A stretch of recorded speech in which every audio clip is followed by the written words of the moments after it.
Hey, Crawlspacers, welcome to our ASM review show. Let's see who we rounded up from the internet to talk about a ton, I think at least a baker's dozen of Spider-Man titles on these next few shows. Let's see who we've got. We've got Josh. What's going on, Josh? Hi. Sorry, I just came from work, so I haven't a chance to change. Didn't we meet at work? That works. Look at that. You're looking great, man. Thank you. Thank you. Yes. It's good to be here. So what was the gig tonight? Where'd you go? Did a Spider-Man birthday party on the other side of the city, so whipped around the perimeter highway and nice. Were you by yourself, or did you have a Miles, or did you have a Gwen, or you? Yeah, just me today though. Yeah. But Spider Rise, the kid's name was Rise, was very excited to have Spidey come show up, and he had his whole suit on, and How like, old was he? What's that? How old was he? I think he just turned 35. No, I'm just kidding. yeah. He's in his 40s. He's in his 40s. You were just in my house. No. Yeah. Just kidding. Anyway, welcome, sir. Let's see if someone else is dressed up like a goblin. JR. Yep. Yeah. You are.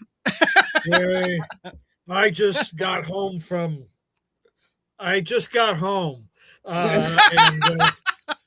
Yeah, you're wrong.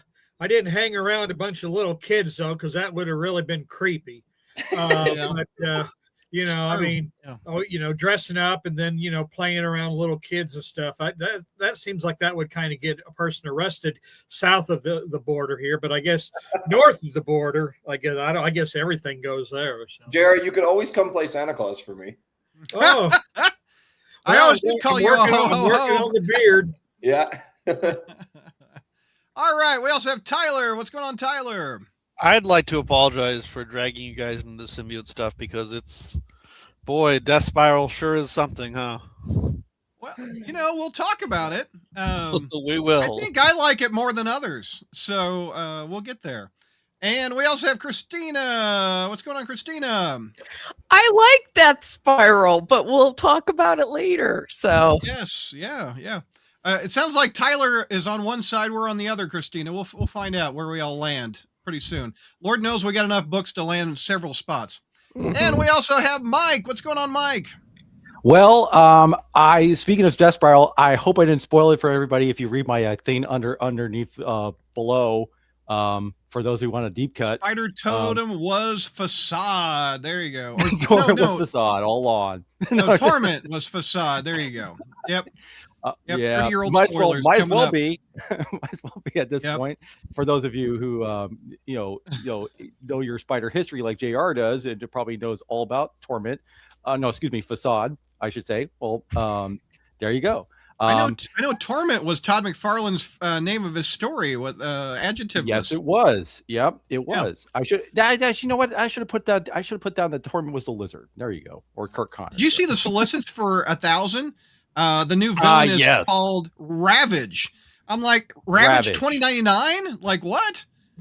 Come on now. I mean, they do have copyright in the name. They do have the copyright in the name. Yeah, I mean, and of course, I have an idea who Ravage is, which I'm sure is going to come up in this. Who is it? Oh, Black Knight. It looks like the Black Knight. Yeah. No. We're 4 minutes in. Let's get Mike's predictions going already. What's issue 1000? Who is Torment? I'd love to hear it. He is Peter Parker's cousin, aka Uncle Ben's illegitimate son. Oh, much anticipated character. Yes. Yeah, that's who it's going to be. It's very obvious that's who they're sending. Uncle Ben's love child. Okay. Yeah. Like gives a crap prediction because it's usually right. Yeah, I know. I'm like, okay, right. I can see that. Why don't you remember me, Peter? Oh well, the theory is going around. The theory is going around that he's going to make the one I've seen of going around is that he's going to make Peter forget that he even has an Uncle Ben or Aunt May. Ooh, oh, that's a good one. I like that. Yeah, he's basically his powers make him killer. That basically his power is going to alter his memory, and that's going to be he's Joe Quesada. Yeah, that makes him forget Uncle Ben, his marriage, the whole damn thing. Okay. Yeah, so but this then is you that. get This is memory basically. back, and there will be a big splash page with like the comics over the all 1,000 issues. Yep. Yep. Oh, yeah. Yep. I don't even need to spend the $10. You just There's the comic. Yep. we'll find out in September if Mike is right. Be sure to be on that show, Mhm. Mike. We want to see. Oh, if I'll you're right. try. I'll try. Yeah, I'm All sure. I right, will we be, got to so. get. We got to go through 989 first, JR. You're starting us off with symbiotes. Things I never thought I'd say. All right. Sorry. All right, here we go. Sorry. Okay, what? Okay, I'm getting ready. What are you doing? You okay? Well, I was getting ready. I was pumping, you know. And, Oh, you know. I thought the hemorrhoids were acting up. Huh? Well, that too. But fortunately, I had a tube of Preparation H. Oh handy, my God! So you know, there shouldn't be any itching and scratching down here. The itchy and while, scratchy show. So anyway, like, symbiotes. oh, 3 of them. symbiotes galore. Oh, 2 of them Well, on the cover. Yeah. Well, you know, the story opens with Spider-Man and the Mary Jane Venom fighting Torment and the Carnage symbiote because right now Eddie Brock is asleep. And see, there he is. He's got there's little Z's, so you know he's asleep. All right. Anyway, Torment, of course, is using the Shocker's gauntlets because what better way to try to make a villain appear important is to kill a legacy Spider-Man villain. So Torment must really be important since he killed a classic Spider-Man villain. So we've all got to respect him more. All right. Yeah. All right. So he uses the gauntlets to vibrate the Venom symbiote off Mary Jane. Spidey comes to the rescue, and then he gets pummeled by the gauntlets. But nobody gets killed right now because we have to go into some bullshit villain talk. Where we have to explain that, Torment can't kill, even though they're right there. Torment can't kill him because there's 4 more parts to this story, because the spiral isn't finished, which is the same thing we've been listening to for the last 5 parts. Instead of anyway. So, but finally, Eddie wakes up. He reasserts control of the Carnage symbiote. He chases Torment away because, again, we can't end the story right here. We got to pad this out for much longer. Anyway, as all the Spidey and the symbiote Facebook group all get together, the scene shifts to our former hero, Norman Osborn, because Paul is our current hero, and as everyone knows, Paul is going to rise to the occasion very shortly, and prove why he's our hero. But anyway, Norman is pumping iron, and he tells Miles that he wants to pump you up. So he's in his. Miles just looks. I was about to say, that looks like. Mm-hmm. I was about to say that looks like Will Smith after Jada just punked him again. God bless. Anyway, so Norman's pumping iron, and Miles is loitering about because right now he has absolutely nothing else to do except set up the upcoming miniseries. He's sitting in that chair on Miles's face. He's sitting in that chair that came with the action figure for the 2002 movie. Remember the Norman Osborn figure that came with the chair? Yep. Yeah. The thing is, what's his hands doing down there? Has he got to go pee or something? And he's holding himself, because he's, oh God, Norman, stop monologuing. I gotta go. He's also getting some gray hair. Listen to the monologue. Look at that. He's got some gray hair going, like Reed Richards. At least he's back in his original costume instead of that other thing. What he was. I'm happy about that too. So anyway, Norman says, Peter's a good man, but as a mentor to all you young IP leeches, he sucks. So I am going to teach you to take on me. So we're going to do a little aha, and we're going to be in a groundbreaking video, and you're going to take on me. So, okay. Anyway, so, well, it's time for more exposition because, again, we got far more parts to go. And so Eddie says, well, I had to take control of the Carnage symbiote because we don't have nearly enough symbiote characters. And since we made Mary Jane the symbiote, I had to have a symbiote. So I took Carnage because if I didn't take Carnage, somebody else would take Carnage and the stories would suck even more. But sorry, Pete, now he's learned your secret identity and he knows who Mary Jane is. And, oh, by the way, now he's, he'll eventually probably try to kill all of you later. But anyway, that's not the point of this story right now. Oh, by the way, your aging senile aunts are now in danger because he's trying to kill your families first. All right. So, well, Mary Jane says, I'm not going to stand for this. I'm going to call my latest boyfriend, who I ditched Paul for, Agent Venom, because to protect the ants, because as the Venom symbiote points out, just by talking to Flash, Mary Jane is getting a little wet down there. Good God! Wait a minute, that's exactly what's happening, right? What does he say? He says pheromones. Well, yeah, okay, Pheromones, same yeah. thing, right? To say Mary Jane smells like a woman in heat. Then I guess is what he's saying. So, Lord. anyway.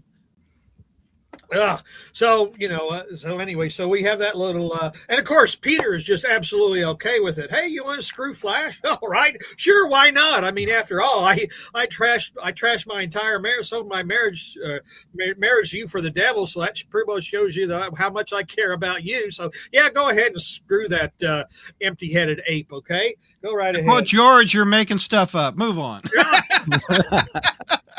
Well. Yes, So, even Mary Jane is like, stop talking, JR.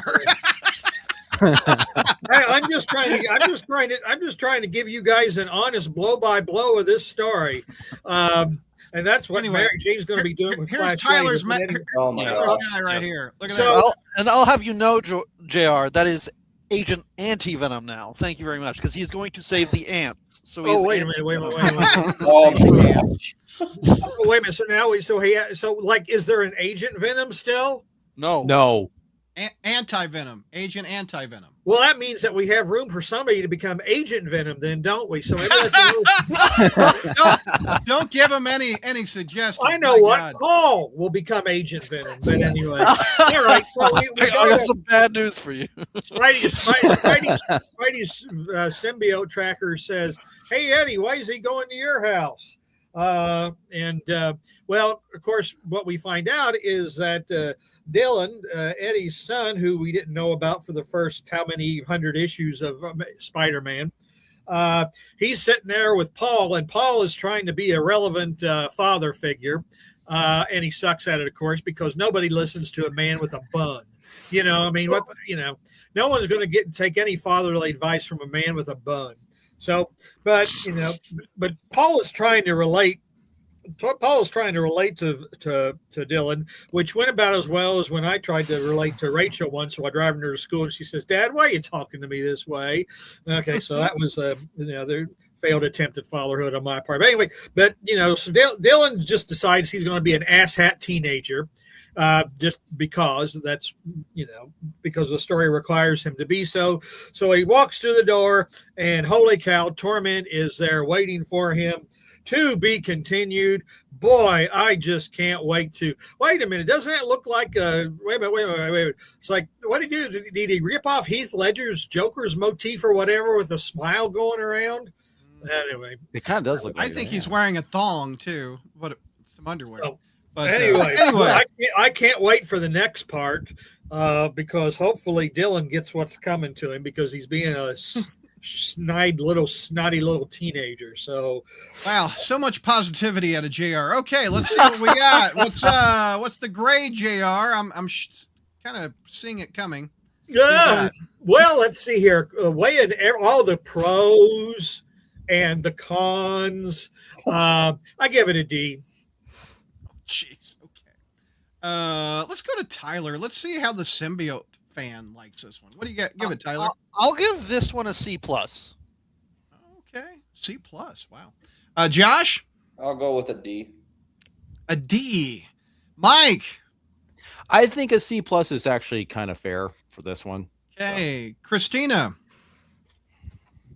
B+. I'm with Christina. I'll give it a B. Oh, I liked it. I liked it a lot. JR. Which cover did you get then that made it better for you? Oh, I just got the standard one. Oh, all right. Well, I got the one where Peter's a vampire biting Mary Jane on the neck. Let me see that one. Let's see that one. Is that an upside down kiss one?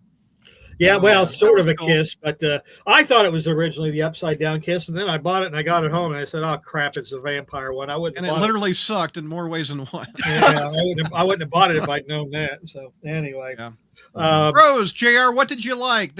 What prevented it from being an F for you? Well, I didn't personally offend me. It was just bad. Yeah, I mean, to be an F has got to personally offend me. Pros. Art's good. That's my pro. Spidey's tracker started working again.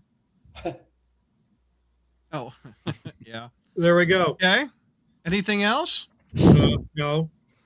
Okay. Christina, let's hear your pros. Yes, art is one.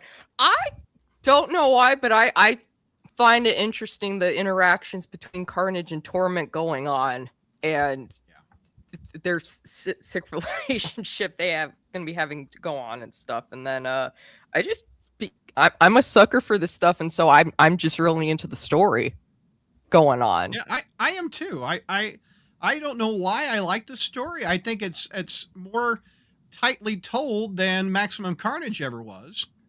I like the hook of the villain. That's one of my pros.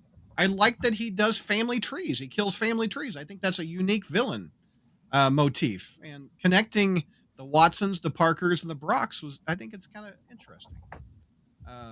Tyler or Josh or Mike, anybody, feel free to start. What do you like? I mean, go ahead, Tyler. I do get to see Ed McGuinness draw Agent Anti-Venom. Like he only drew Space Knight Venom before. I don't think he ever drew like classic Agent Venom. So this is I get to see that, and I like seeing Flash do like some symbiote rescue operations, and I like Mary Jane has his number, and that's a whole other thing. But no, I do enjoy that, and then I will also say I do think it's a very good gag at the end that Dylan is a little piece of garbage Spider-Man dive player in Marvel Rivals. So, he's a what? Yeah, he's a dive player. It means he's what's a dive player? He gets behind enemy lines. In other words, you're because he's a piece of garbage. Yeah, because I mean, if you play Spider-Man in Marvel Rivals is that's how you have to play him essentially because he can easily get killed if you try to do direct attacks and stuff like that. I downloaded Marvel Rivals and I played it for like half an hour, and of course, you know what character I played. And Spider-Man just kept dying, and so I then went to Venom, and I'm like, Venom just beat everybody up, and then I was like, this sucks. If I can't play Spider-Man, I'm out. You can play the Hulk. The Hulk kind of does the same thing, as well. Yeah, so, I think I did play it. But anyway, yeah, I was done. But anyway, it's generally a good joke, and I like that they joke about nerfing Gambit because I always Gambit's like Gambit being over OP.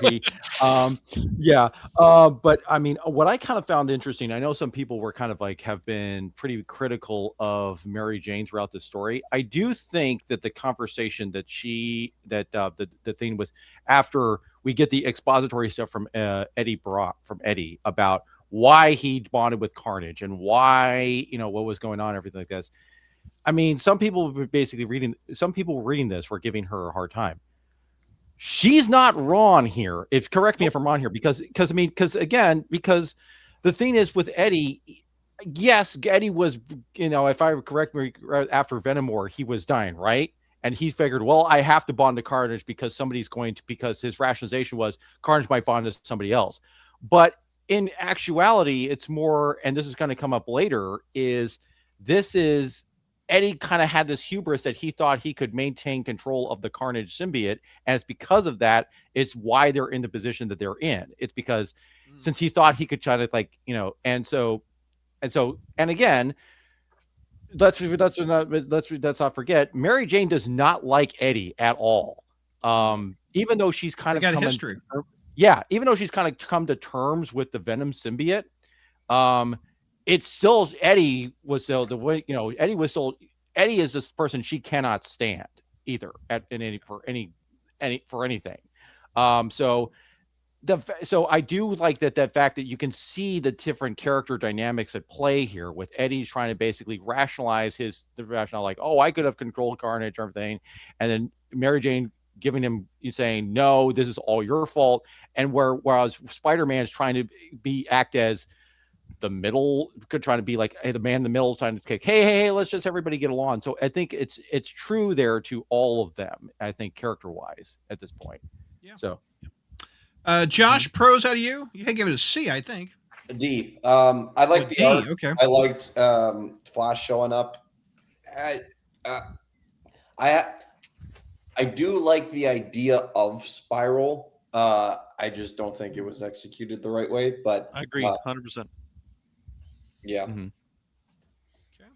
And who didn't I hit up? Tyler, your thoughts on this whole symbiote? I mean, yeah, I gave you my thoughts, but I am very much. Sorry. I am agreeing with Mike, where it's just that I think both Eddie and MJ both have very valid points from their own points of view.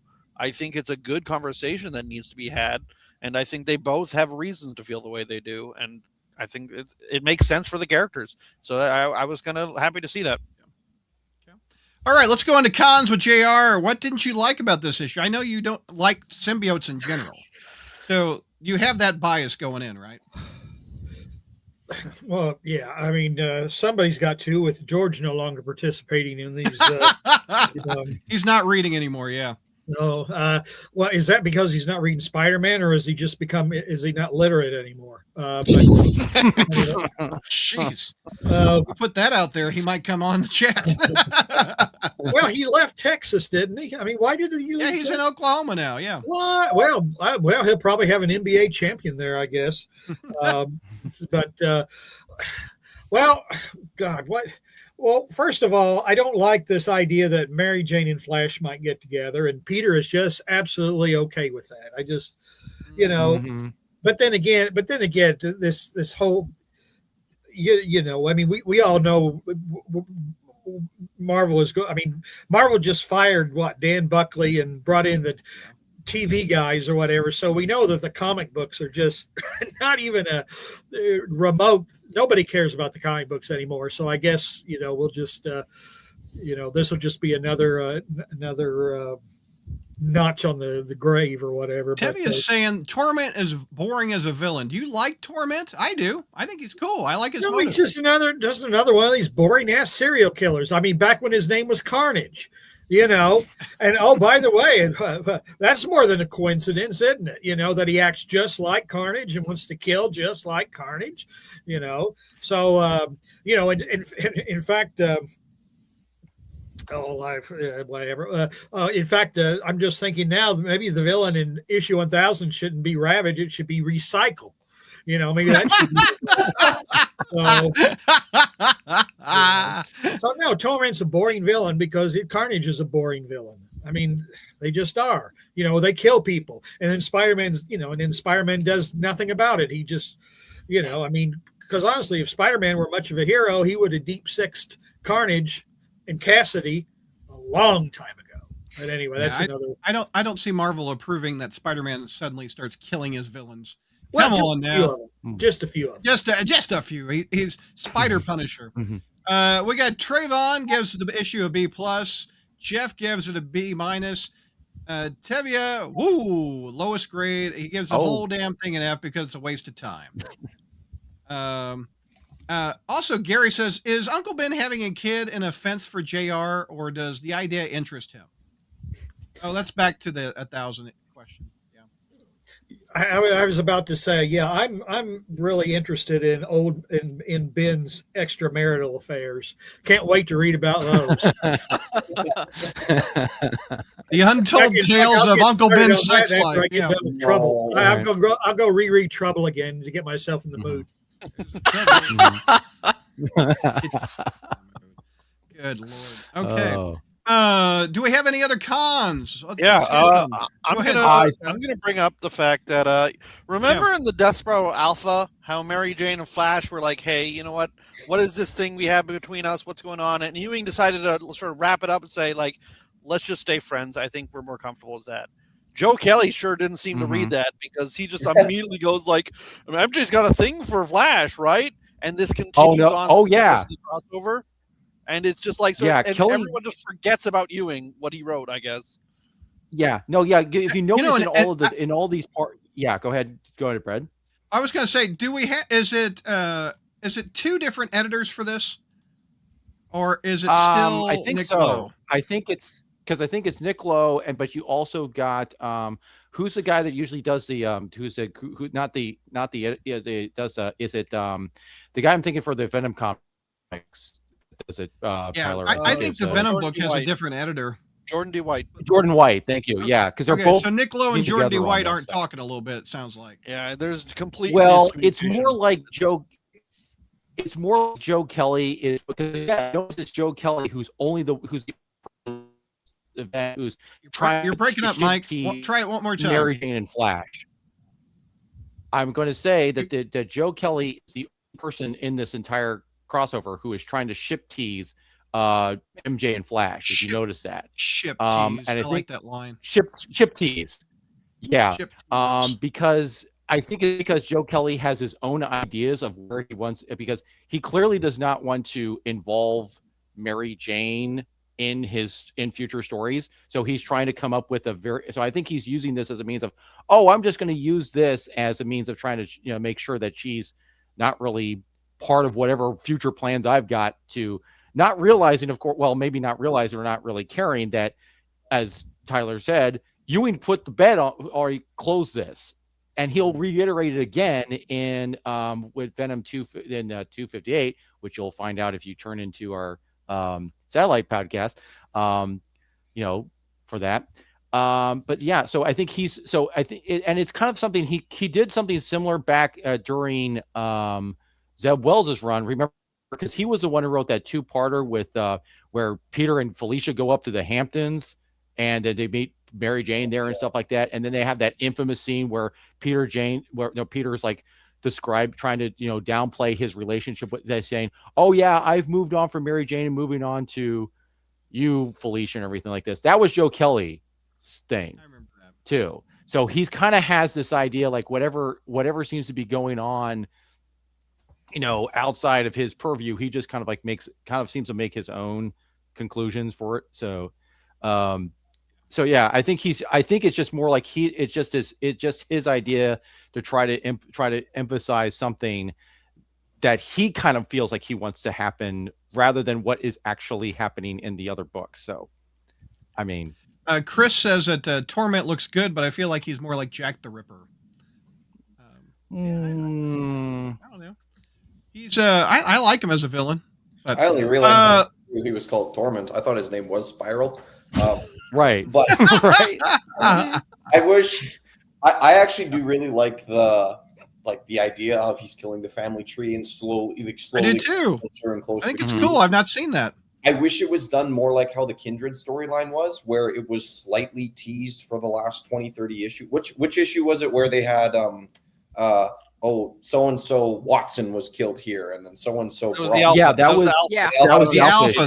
Yeah. I wish that Alpha was more like spread across the last 30 issues of Spider-Man, where it was just slowly kind of like that was the only thing that you got. I could see that so far. Yeah. And Josh, it'd be really interesting if there was a one-shot explaining his origins that was in the middle of this event instead of the very end.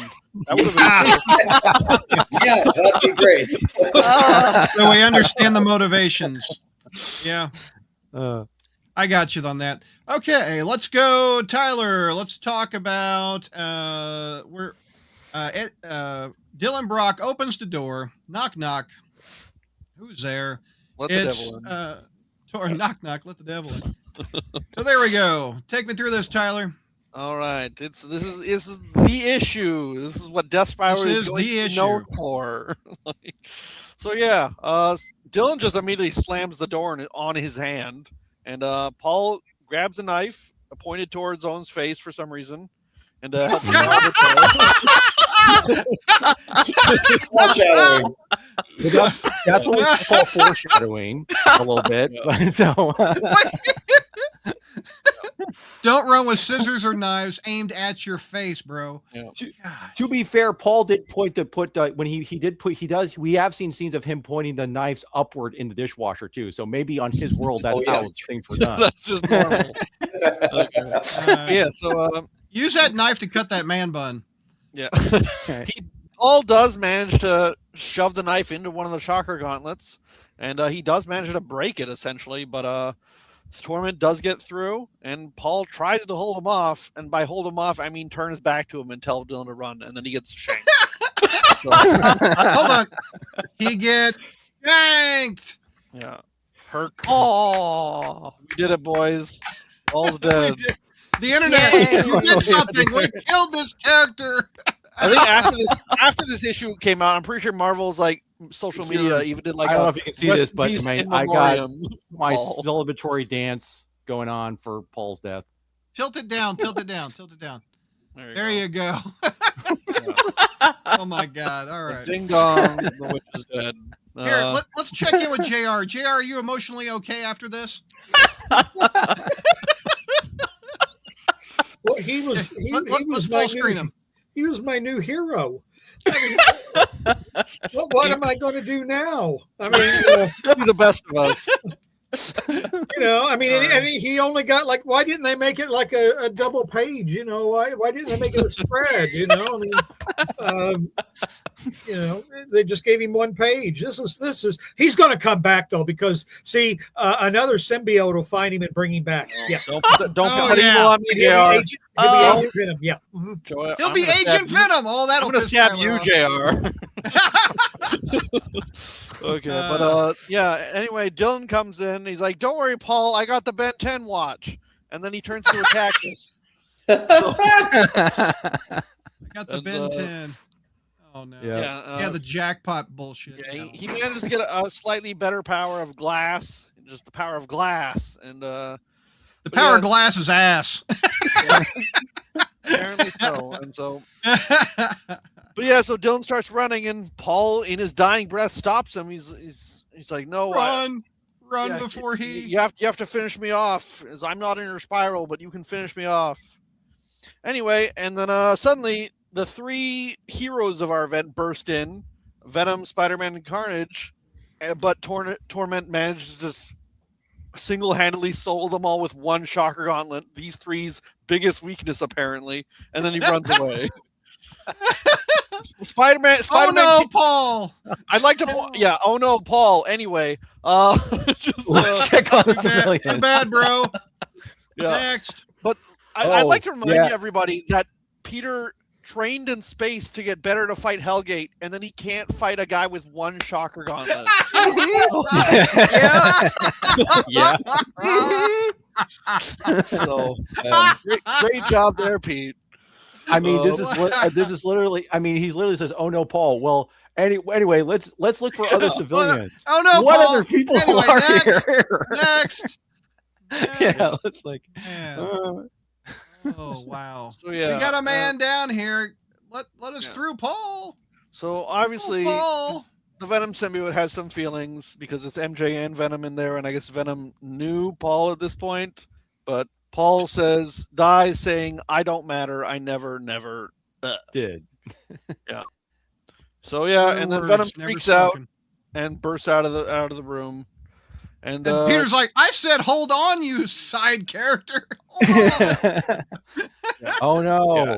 Paul, hold Yeah. on, please Yeah, don't go. and he's like, I'm sorry, your buddy's dead. Spider-Man is very defensively. He's not my friend. Just so you know. Look at this.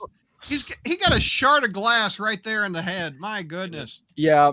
Jeez. Mhm. Okay. Anyway, Yeah. So, MJ Venom's ticked. yeah. So then, so Peter clarifies he wasn't my buddy, but he was a human being who did his best. Sure, I guess. He had a pulse. I guess that I leave no one behind with a pulse. Yeah. I knew helped who I am going to miss his chicken korma. So there you go. Jeez. Anyway. Torment is like, I can't believe I lowered myself to killing Z-list characters. Yeah, Torment's chasing Dylan, and he can sense him in the ground because of family ties. He's in the sewers. And Jay Fox? but yeah, and apparently no, he's in the sewers because Eddie taught him to go to the sewers because Eddie likes the sewers because 90s Venom. And so but yeah, now Carnage is very pissed and he's threatening Dylan. He wants to kill Torment. Of course, Spider-Man says, "No, I won't let that happen. I have to help Torment now. And then I'll just web him up. I'm surely nothing bad will happen." And then something bad happens and Torment escapes. Vawoom!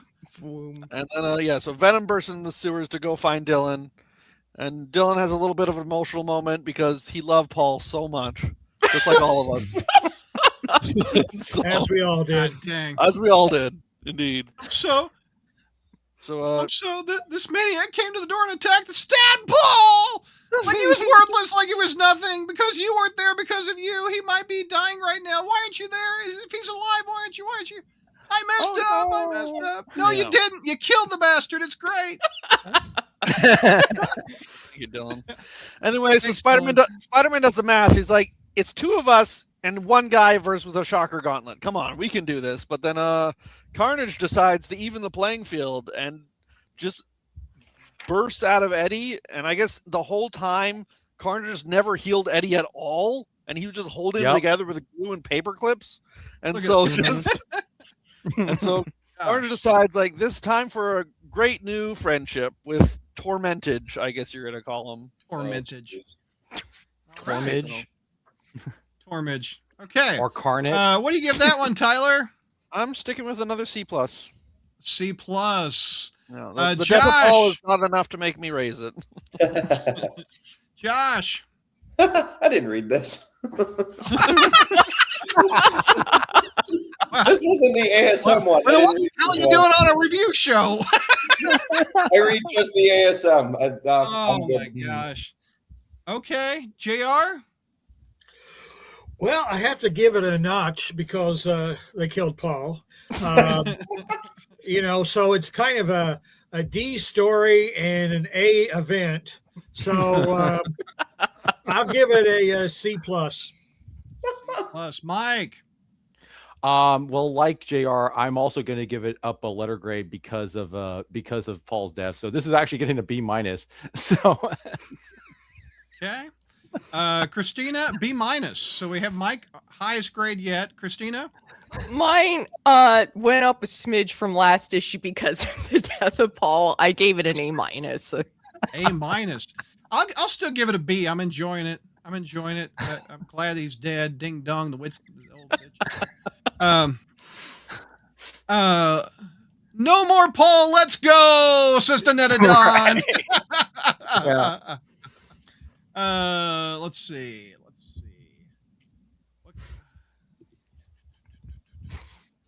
Oh, looking for more. Let's see.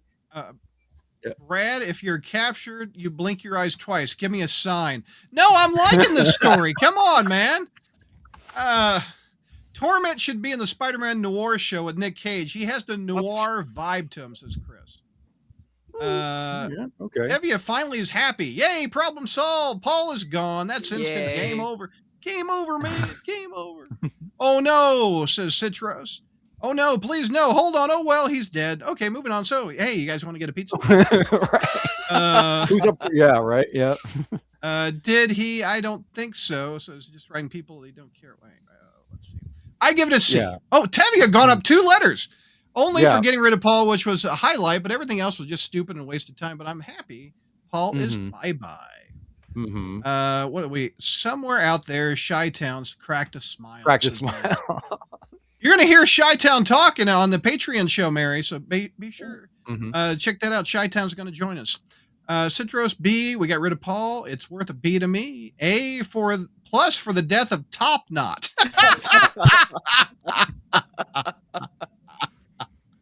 A just for the death of that waste of space, says Jeff. All right. So Tyler reviewed that. We heard your pros, Tyler. Let's hear your cons. What do we got?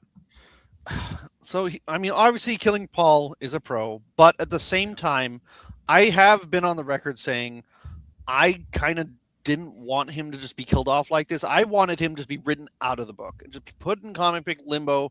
I don't want to make his death a thing because like I've said, Death Spiral is now the kill Paul event.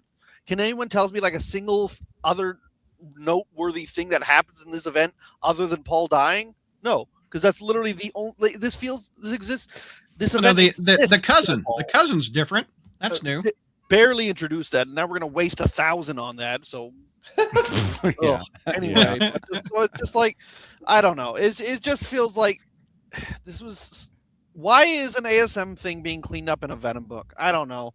I'll give you that. I'll give you that. Yes. Right. Yeah, that's my big. I know I didn't read the book, but that was my biggest thing when I heard about this. Was like Paul's been around for 4 years. He's been around for over 100 ASM issues, and this is his death in not even the ASM book. Yeah, MJ broke up with Paul in Venom. Paul died in Venom. They had Peter and MJ have a conversation about everything that happened in Venom. Yeah. Why is and ASM's published twice a month? Yeah. So we're too busy with Spore. Oh, goody. Oh, don't forget Yeah. Oh my God. So I'll give you that. That's what. Yeah. Amen. Preach. I mean, the thing with this Paul's death here is like, I mean, yeah, we're all being celebratory. Oh, did you mention that? Let me show it one more time. Yeah, Okay, one more ahead. death. Yeah. Yeah, exactly. But this is clearly, I mean, I think that one of the things that I think part of the thing is why they figured, I mean, they killed Paul off is because I think when they were planning this thing, they said, oh, let's just kill him off.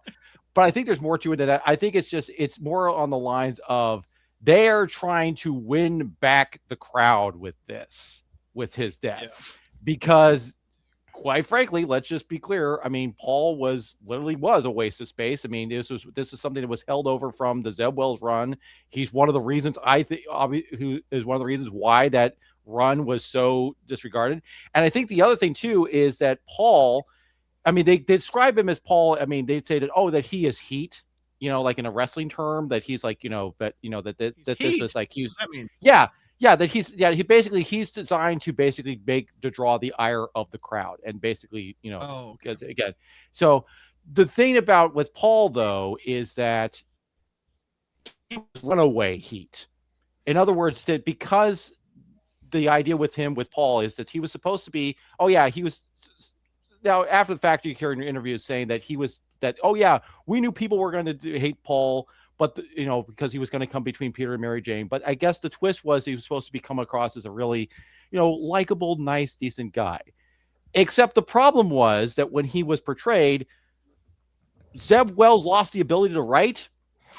and so Paul just came across as just like, wow, he's boring, or at worst, just kind of like, this, this guy. He wasn't a character. He was an obstacle. No, exactly. Yeah.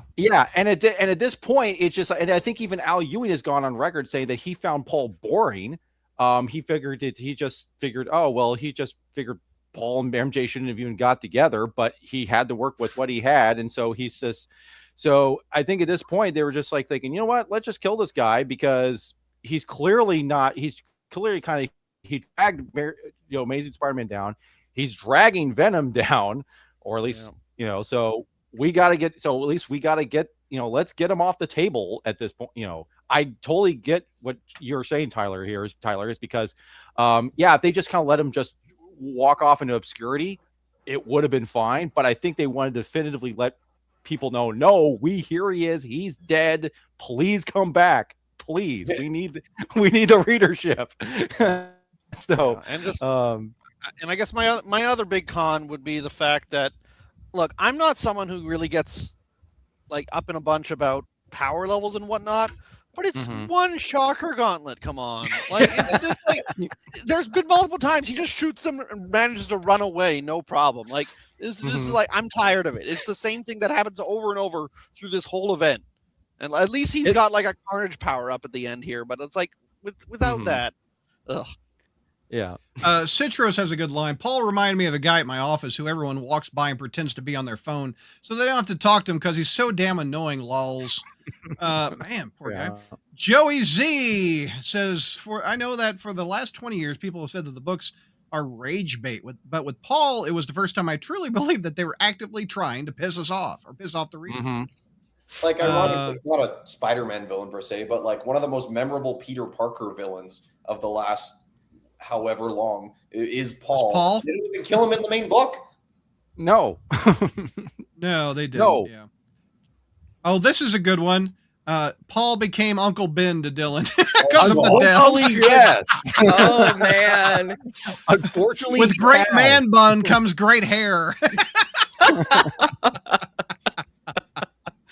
Oh my gosh, that's funny. All right. Any other thoughts on this issue before we move on that we've not discussed? You guys ready to go back to ASM? Mm-hmm. All right. ASM, who's got this one? This is I think that's me. Josh. Josh has this one. All right. Josh, I will pop this up. Share screen. All right. There you go, sir. Is there a 2-page commercial for Spider-Versity in this one? No. I don't. Stick around for Patreon if you want to hear Spider-Versity's thoughts on the Norman Osborn expert over there. Oh boy. That'd be good. All right. Take me through it, Josh.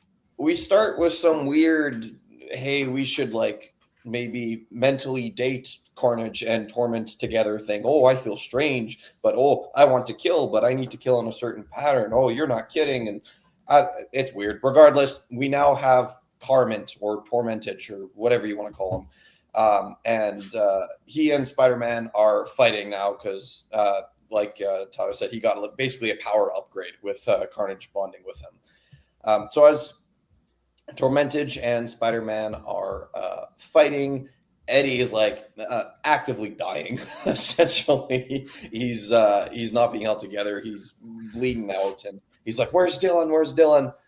Dylan's in the sewers with Venom, and they're trying to get back. And Dylan's like, "Oh, I gotta kill Torment for what he did to Paul." And Venom's, "We don't do that. Well, you used to.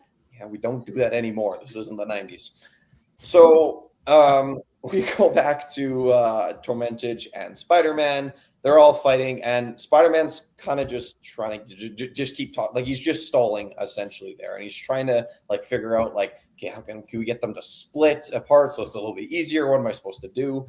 And then with a big boom, Torment, Venom and Dylan show up there. And Venom goes, "We need to end this."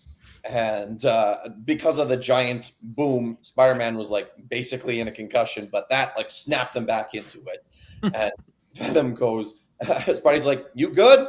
"No, sorry. We're having a lot of feelings." "Me too." So they're all talking in the corner there. And Venom goes, "This is his fault. He bonded with Carnage. It's all Eddie's fault and that." And Spider-Man's like, I get it. Like, Spider-Man's just trying to keep the peace between everyone so that we can actually put this event to rest. He's like, okay, but he's following this spirals. Carnage is all madness. Like, he's trying to kill everyone, but that's not Torment. Torment's going through a spiral. He's trying to find Aunt May and Aunt Anna. Flash isn't going to be enough. So then we cut to Flash.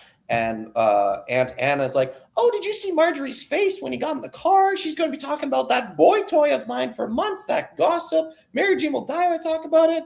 And Flash goes, "Yeah, okay, one sec." And he calls them. He's like, "Hey, so just so you know, I mean, sorry I have to leave a message, but I have Aunt Anna, and we're not headed to May's house because it's Feast Family Fun Night with a bunch of innocent attendees. Hope to see you there soon." Like, get there. That's where they're heading, and it's going to be a bloodbath. So we cut to the hospital where MJ as Venom is trying to be a little more civil and just, "Bill us later. We're superhero business. We need to get business." And Dylan's like, "We need a freaking doctor now." He's like, "Yeah, okay, smooth." Why don't they try to rush Paul to the ER? They just leave him bleeding out. Paul's dead. We moved on. Oh, yeah. He's So- dead. He's dead. Yeah, it's too Eddie's late. in better shape than anyway. No, Yeah. Paul had one piece of glass in him, so he's done. So Eddie starts going on this big, long sob story of just, "I tried to do the right thing. I didn't want anyone else to have to deal with Carnage, so I took it on. I thought I was strong enough, but I'm not. But I tried, and that must count for something, right?"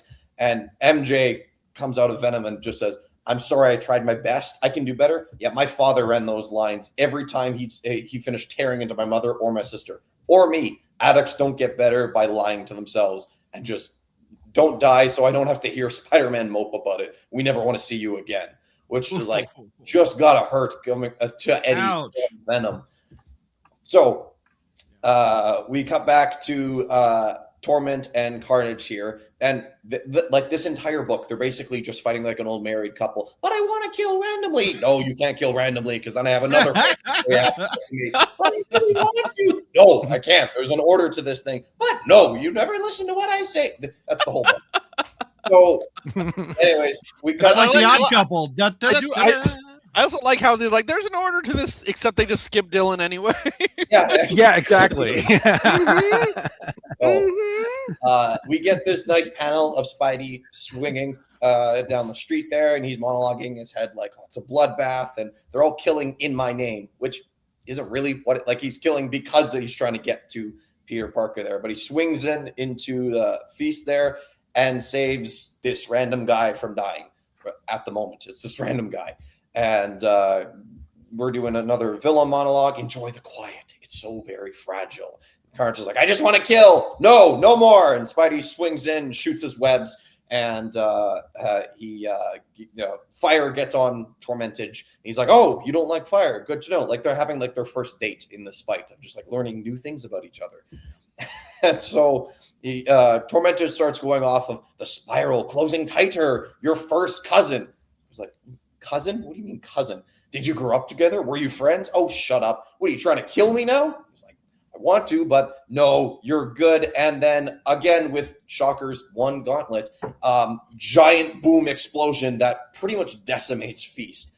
But Tormented runs off, and Spidey's like, oh, I'm his so signature tired. move, running off. Yeah. Running away. Yeah. Spidey's like, oh, I'm so tired.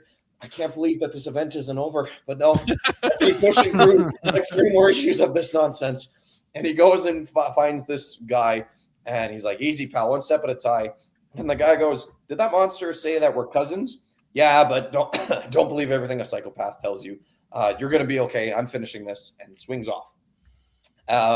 Which I'll go back to that in a minute. But anyways, Aunt May says, all right, everyone, welcome. If you don't know me, my name's May Parker. I'm the director of Feast. Welcome to one of my favorite events, Family Fun Night, because you can't spell fun without family, right? And Tormented is just outside with the creep. Or FU. Yeah. To be continued. Okay. So, do we have any crawl spacers in the letters pages? Let's see. I forgot to check that last time.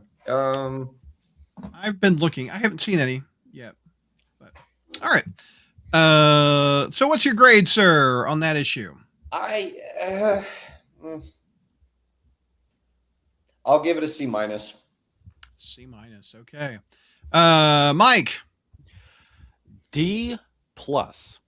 Woo! Good gosh. Okay. By the way, chat, sound up on your grades. I'll list them and once we get to the panel. Christina, we got a... For those who didn't want to figure it out. Yeah, D like dog. There you go. We have a... Yep. What'd you say? A C, Josh? You see, yeah, C minus. We have a C on the table. We have a D on the table. Christina, my only hope. I am absolutely insane. I'm giving it a B. Okay. Tyler. This is a D. Okay. Gosh. Okay. I think I know what's coming. The first letter of my last name. JR, go ahead. Well, that was an open invitation to say a lot of things, but D for dog, maybe. yeah, like, that's going to be a D. It's just okay. I'm with Christina, a B. I like it. I like it a lot. Go ahead, Josh. Tell me what you liked, if there is anything. I like the art. We had a couple. Wasn't it multiple artists on this one? Let me look. There was 2. There was 2. Yeah. I did see. Yeah, Francesco Manna and Ed McGuinness. Okay. Mm-hmm. Yeah. The art. That's it. Yeah, I mean,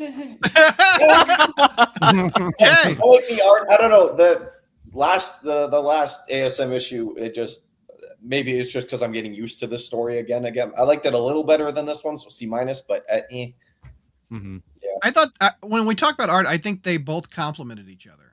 I didn't see a dramatic change difference of when it switched from one person to the other, which in my opinion means it's flowed really nicely. So that's a good plus in there. Absolutely. Okay. Christina, let's hear your pros. Josh talked about it with Carnage and Torment arguing like an old married couple. I thought that was hilarious between them and stuff. And then I really did like the scene in the hospital room with Eddie, Mary Jane Venom, and Dylan, and her going off on Eddie about what her dad did and stuff. I agree. Venom, I feel, is bringing a little bit of evil or some more prime emotions out of her. Hence, you'll see the dropping in a couple issues of who dropped who. Yeah. Tyler, what's your thoughts on the symbiote bringing out evilness? Okay, so I don't know what you think of that. Well, or first if you believe in that concept.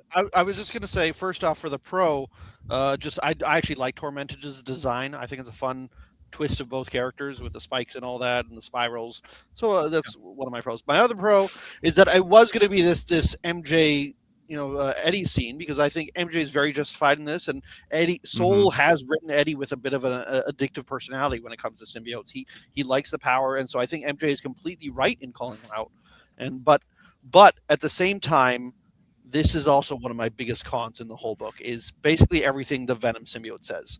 Because the way Ewing has basically written the Venom symbiote through his whole run, essentially, for MJ specifically, when it's the symbiote dialogue bubble talking, it's the symbiote talking.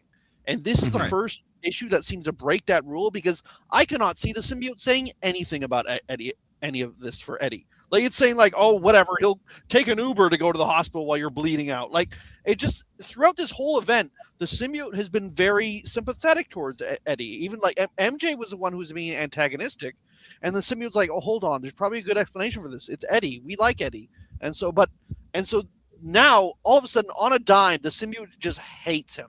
And it's just like, it was so confusing. I thought this was just someone making a mistake, and this is all just MJ, but it seems to be both of them. It says, we never want to see you again. So the symbiote is suddenly completely against Eddie out of nowhere. It doesn't make sense for how it's been written in this event even.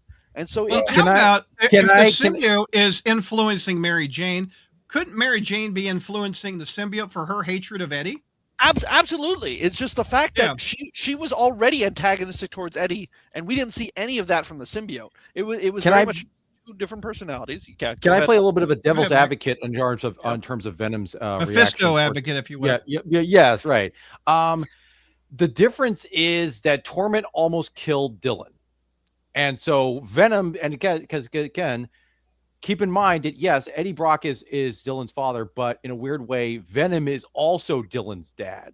And so the fact that Dylan almost died as a result of being killed by Torment, and now the idea of, so the one, you had his son's life was almost killed. And second, I think the thing is what was interesting about that hospital scene where Eddie is talking about, oh yes, I know I made mistakes and I apologize and everything, but I'm going to do better next time. And notice that the reaction was like, next time, are you crazy? What you want to bond? You after all this, you still want to bond to a symbiote? And I think that's the point. I think that's the real turning point for all of these guys. It's like Eddie, for all of Eddie's talk, he still doesn't get the lesson to get it. It's because he thought he could, master control of a symbiote is why they got into this situation in the first place. And yet here he is thinking about going down that same path once again, because Mary Jane's right. He is an addict when it comes to this. And so I think the thing with the Venom symbiote, the fact that you combine that with his son being almost being killed, plus that Eddie clearly has not learned anything, even though, that's going to set him off. It's like, you know what? Maybe we're, fine. We're just done we're just done at this point. So I'm not saying it's perfect, but I can kind of see where maybe you can get some justification for that, for why the Venom symbiote turns on Eddie so fast on this thing. So that is fair. I think it just really rubbed me the wrong way, especially as it was in contrary to the rest of the event, and the fact that Eddie doesn't really have anyone in his corner of this event. Like Spider-Man was sort of a mediator, but then other than that, like he's barely said anything about Eddie. And then it's just like Flash could be that, because Flash is on very good terms with Eddie, but Flash has such a tiny part in this event, and we barely get to see any of that. So sure, yep. All right, Josh, let's hear some cons. Does it involve a certain cousin? Yes. Okay. So, as I'm reading this, and he says your first cousin. So immediately I'm picturing, okay, the family tree. So Peter Parker has his two parents, but the last name is Parker, which means that Richard Parker and Uncle Ben are brothers, right? Yep. Okay, which means that there is either two things happening here. Either one, Uncle Ben and Aunt May, or a few things. Either one, Uncle Ben and Aunt May had a kid and just never told Peter about it, and also has not been written in Spider-Man comics for the last 64 years. Two, Uncle Ben has a kid not with Aunt May. Or three, there's a third Parker brother on the Uncle Ben and Richard level there. That is just someone else that doesn't get written about. Or he's a sperm donor. Yeah. Oh, God. You know, the bills, we got to pay the mortgage, Aunt May. You know, I really hope it's not that. Can you imagine if that's the issue 1000? We have a flashback of him going to the clinic. Yeah, he really needed cash to buy the ring for Aunt May, so he was sperm For donor. inspiration, he pulls out an issue of Trump. I'm just kidding. Yeah. Here's your little cop in a magazine, Mr. Parker.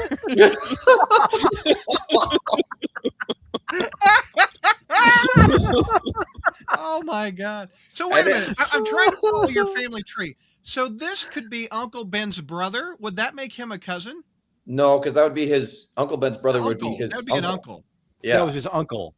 They so it'd have specifically to say be like first cousin. a third brother to Uncle Ben, and So Peter. in order to be a cousin, then who have a has kid. to be? Because I can't keep track of family trees. So It has a cousin. to. So it has. So if it's his first cousin, that means it has to be his uncle's son. And since there's only been two, that means it's either got to be it. You know, because Richard and Ben were brothers, it has to be Uncle Ben's kid. Even the art shows him looking like a younger version of Uncle Ben. Yeah. A cousin given is the fact a that we've had child of one of your parents' siblings.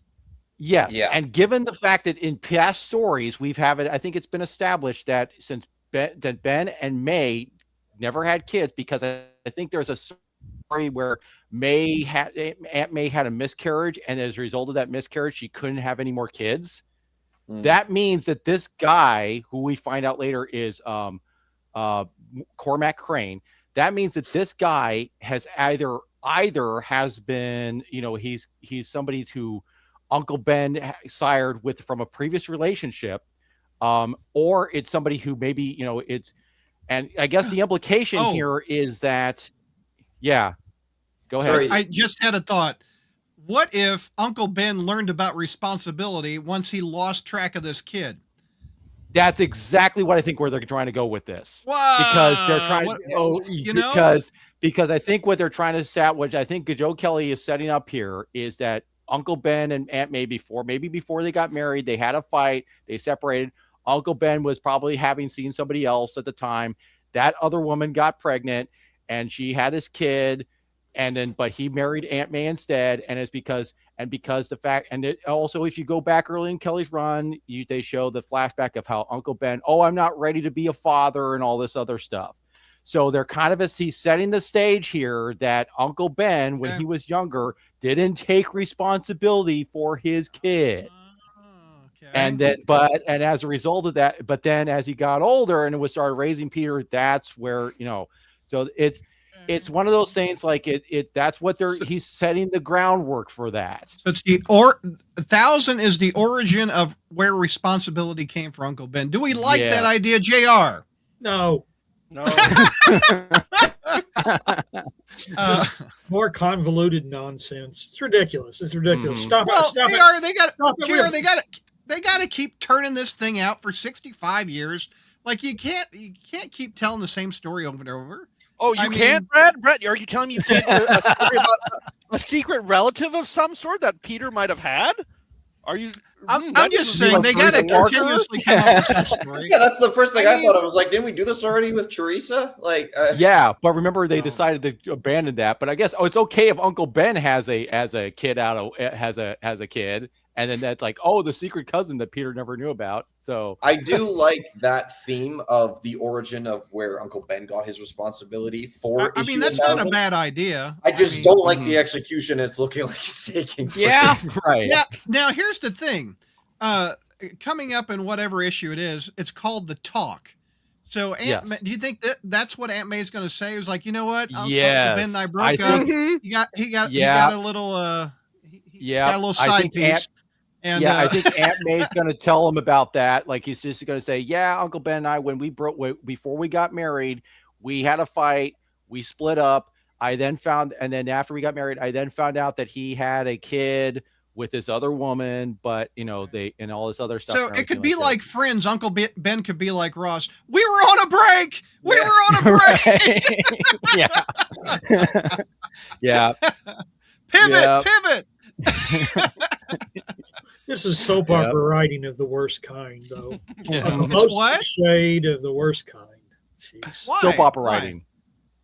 Well, Spider-Man is soap opera. Come on. Yeah, but I mean, this is really cliched soap opera writing. I mean, yeah. Well, how would you celebrate issue 1000 without the origin of responsibility? What would you do, JR? Just about anything else. You'd rather have symbiotes in here on issue 1000? What about just a celebration of Spider-Man's history and cast of characters? What about that? We've done that on issue 800, 900. I'm always a big Nick Spencer fan. I've probably beaten it to death, but honestly, I would have thought issue 1000 would have been how Nick Spencer's run ended, where he fights 70 of his classic villains in this massive fight or whatever. I thought that's how it would go. Not that Uncle Ben actually had a kid with another woman. Then, now, as we've seen with this Brian, whatever his name is, he becomes a bad guy. What if they keep this guy around? Is he going to be a villain? I think so. I think there's a point where I think it's setting up that way, especially if you look at once we get to part 9, where we get to the epilogue, I think there's definitely something there. But yeah, I think it's just the way that they said this setting up thing. It kind of reminds me a little bit of what happened in spoilers for Batman, the Matt Reeves film, where they kind of imply that maybe Bruce Wayne's father, Thomas Wayne, wasn't exactly the paragon of virtue that he came across. It almost feels like they're trying to do the same that Joe Kelly's going to do the same thing here with Uncle Ben a little bit, where it's like, I really hope they don't do this whole thing where Peter Parker goes, oh no, everything I learned from Uncle Ben was a lie because he didn't practice what he preached and all this other stuff, He didn't practice safe sex. Yeah, but it's just. Joey Z has an interesting comment. He says, this guy will either be a villain or he'll die to give Peter more angst or both. I could see that. I gotta ask, I guess, Michael Bailey about this, but when in the Superman movie last year, where they switched how his parents were perceived in that, this seems like a similar thing now happening in comics here. Oh yeah. I'm trying to figure out if it that's on par. I gotta ask if that was so detrimental that oh my gosh, you're changing Superman's biological father, how it he was perceived. If that was as it just seemed like Uncle Ben that there's the saying no one stays dead in comics except for Gwen Stacy, Uncle Ben, or whatever. We're just changing part of Uncle Ben 64 years, 1,000 ASM issues later. Yeah, I don't like it. Is there any possibility this guy could be Ravaged or Ravage, whatever his name is? Yeah. Yeah, I was Really? thinking that. What's his motivation? That his father left him? I mean, there's a lot of kids like that. I mean, what's our thoughts on that? My thoughts are total apathy. Just I don't care. I don't care about this character at all. Well, I mean, I'm trying to think of what Kelly could do to that character. If he learned Peter is Spider-Man and his uncle is gave him that lesson. I don't know. That's a lot to put in between now and 1,000. That probably would be the fight, though, is that he's going to say, like, oh, your uncle knows nothing about responsibility. He ditched me and my mom, and I had to grow up on my own, and I am where I am today because of me. And Peter tries to show him the true about real responsibility, how Uncle Ben learned, and over time. Or you killed my father I never knew about by letting the burglar go by. Oh, yeah, yeah. Mm. What about that? Oh my god. Even worse. Christina, thoughts about this guy? What's your thoughts on him? I Are you don't. looking forward to this story, or you're just kind of apathetic? What's your thoughts on the I cousin? think it's just to wait and see how they play it out, whether Uncle Ben hitched with another woman or whatever, or sperm donor or whatever. Sperm donor's the worst possible outcome. You don't think that maybe this is the baby? They're going to retcon it to maybe this was maybe the baby that Aunt May delivered stillborn or whatever, that maybe this is the child she had? I mean, those Parkers have stillborn kids a lot. So I mean, anyway, I don't know. It's enough of a kernel of an interest I have to find out who the hell this guy is. That is, it's doing what a comic book should. It's making me want to tune into the next issue. Or check out the next issue. So, any other thoughts on this issue before we move on, y'all? Let's see who's got the next one. It would be Tyler with the Venom. So let me pull this one up, Tyler. We're going back to Venom again. Back in. JR, get ready. Okay. Share screen. Venom number 257. There you go. All right. Oh, Paul's on the cover up here. Yeah. I bought the variant that was just part of the connecting spread, and it was just Agent Anti-Venom. So, okay. Okay. So we open up at the Fee Center. Oh, by the way, they did a nice tribute to Sal Buscema. Yeah. On the insides. That was really, really nice. Mm-hmm. I thought that was Yeah. really Rest in peace. Yeah. Okay. Oh, they wasted a page. They wasted 3 pages. Okay. Here we go. we have to know that they're very proud to present this every time. I know. What a waste that is. God. Anyway, so yeah, we open up the Fee Center, and I guess it's just Italian wedding soup, whatever that means. And then I like Italian wedding soup. It's good. Yeah. But yeah, of course, we see Aunt Anna and Aunt May just there, and their bodyguard, Mr. Flash Thompson's nowhere to be seen. And of course, just shape-shifting Tormented is just ready to start killing. And they manage to Aunt May fires back with the soup. But I know. Girl throws the hot soup at him. Love it. Yeah, but it's not fire, so it's not going to affect the symbiote. And so he's ready to kill them both. But of course, finally, Mr. Flash Thompson steps in. Agent Anti-Venom, and Torment's a little confused. He's like, Carnage, I thought you said nothing could hurt me. Well, he's an exception. It's Anti-Venom.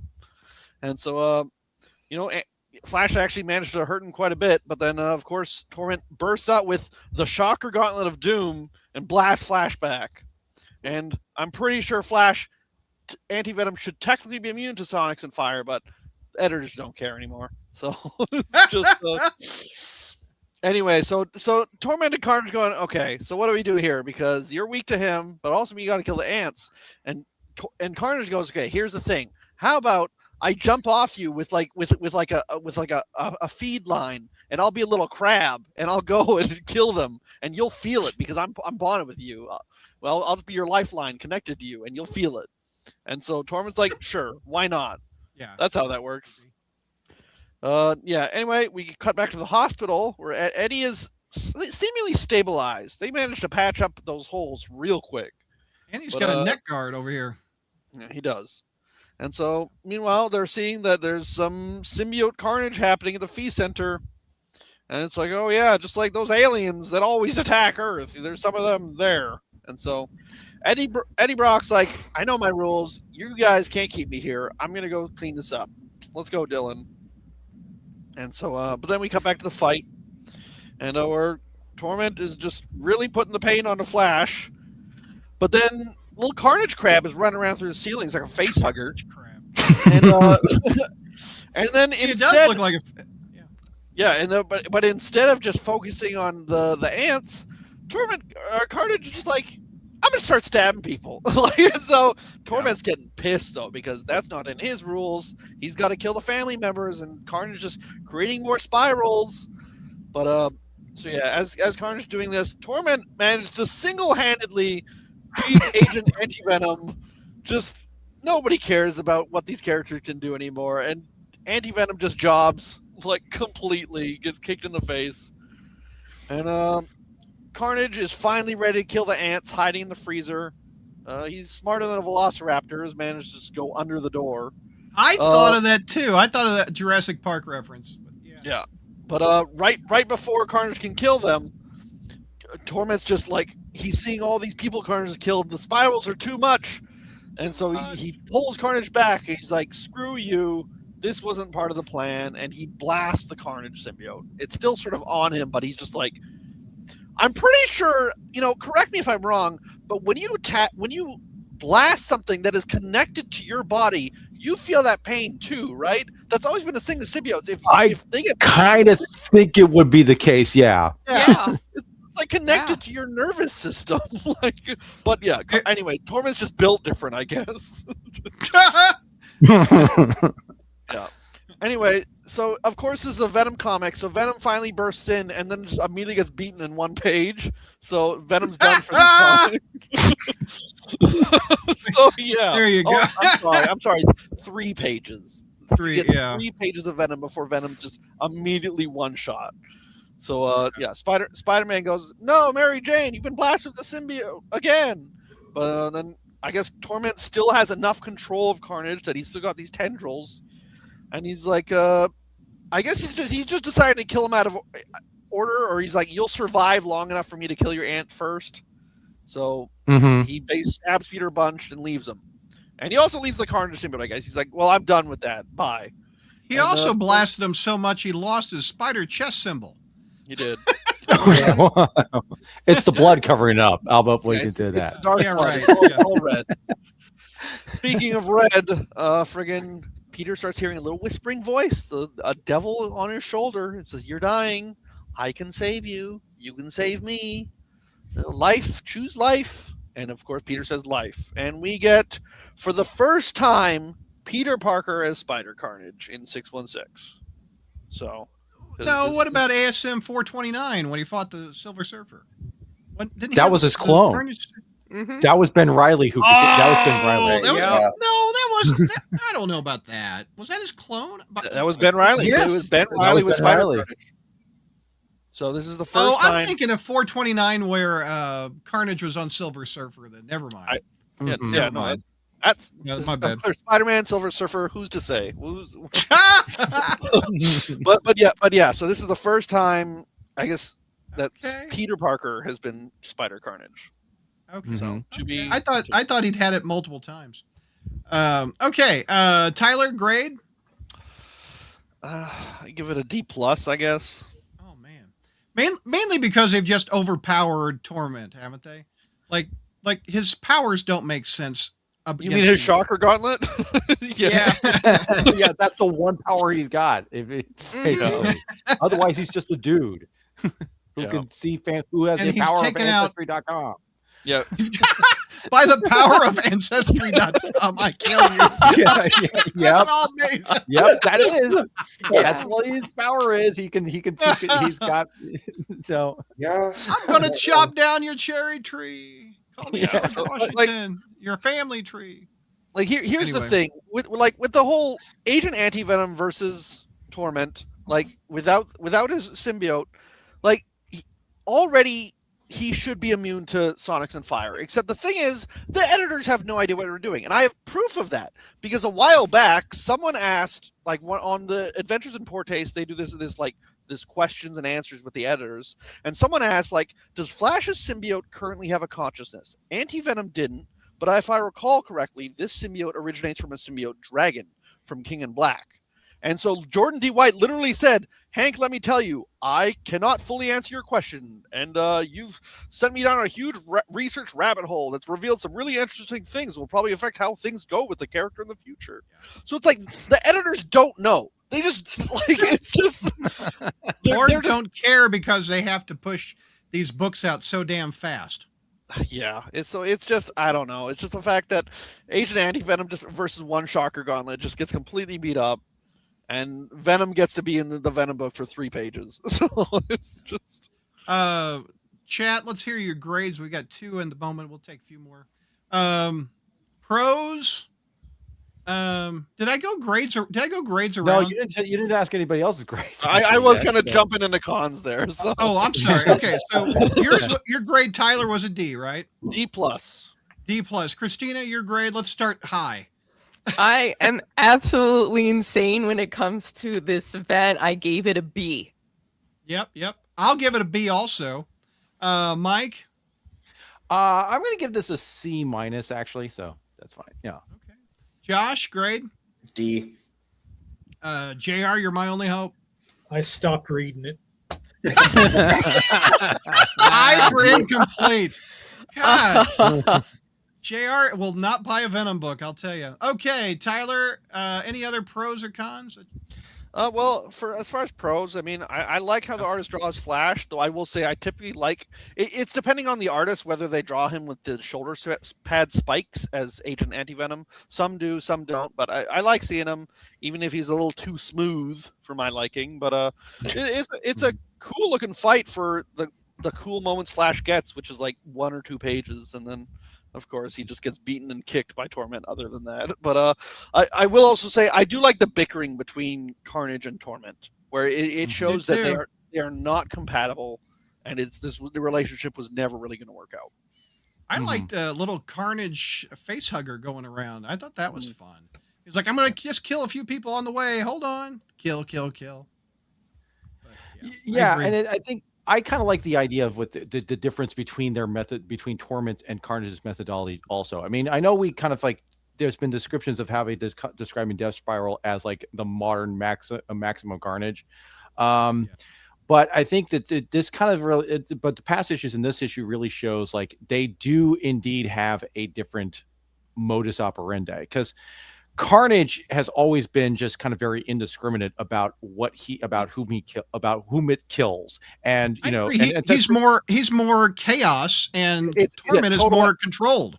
Yeah, total anarchy. Exactly, is Carnage's whole thing. Yeah, there's a reason why they describe Cletus Cassidy as like Marvel's version of the Joker or something, or Carnage, because he is kind of like the embodiment of chaos there. Whereas Torment, he's like, no, there is a deliberate pattern to what he has to do. And he's like, he's not somebody who he has a target, but then he says, before I get over that target, I have to get rid of people along that person's lineage first. And if you bring in more people into the mix, then it's like, oh, so it seems like in his case, he feels like he has to kill these folks in order to try to cause less torment for himself. Like it's a weird, like, in other words, he's got to like his more paperwork his reason for why yeah, pretty much. But this does lead into a con I have with this, which I think is also which got brought up in the last issue, which is, wait, if you had an order to these kills, why did you completely skip over Dylan? Why did you completely skip over Peter's long lost cousin and just go right directly to Aunt May and all this other stuff? So it's like, you're not really following your methodology here, Torment, whoever you are, because, but yeah, I think it's just, but I do agree that the difference in their personality wise kind of really does come across here, and I think it really comes across very well, and you clearly understand what their methodology is with these two. So pro for me, though, it hasn't been mentioned yet, is I legitimately thought Aunt Anna and Aunt May were in danger. I mean, you got then those two old biddies are going up against Carnage like they're toast. Mhm. I mean, there was a legitimate threat, I thought, against the two ladies, so I believed it. So, Christina, you agree? I mean, that's probably why your grade's similar to mine with the B. I felt the fear of those two getting killed.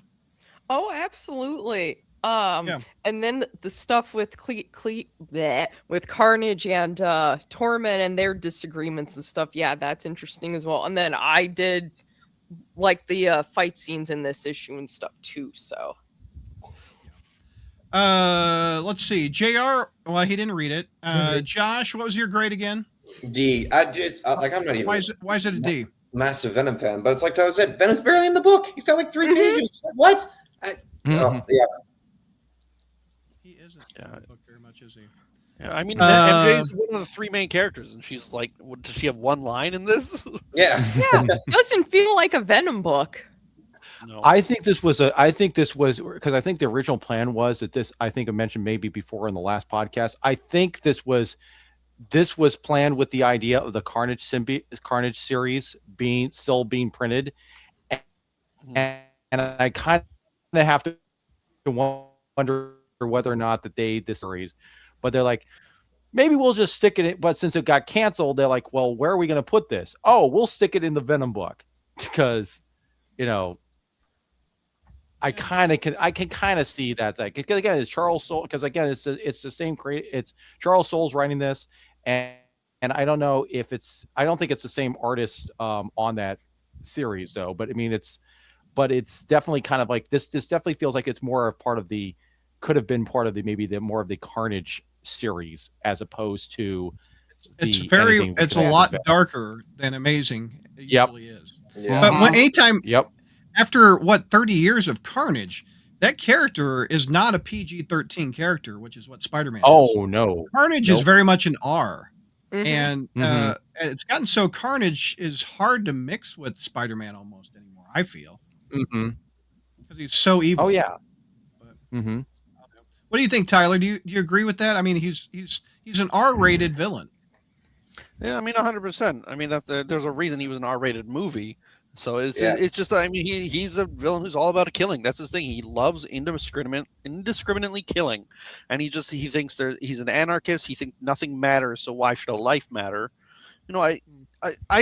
I do think there is some simplicity in that, and it's just like it's nice to have a villain who just likes being bad sometimes.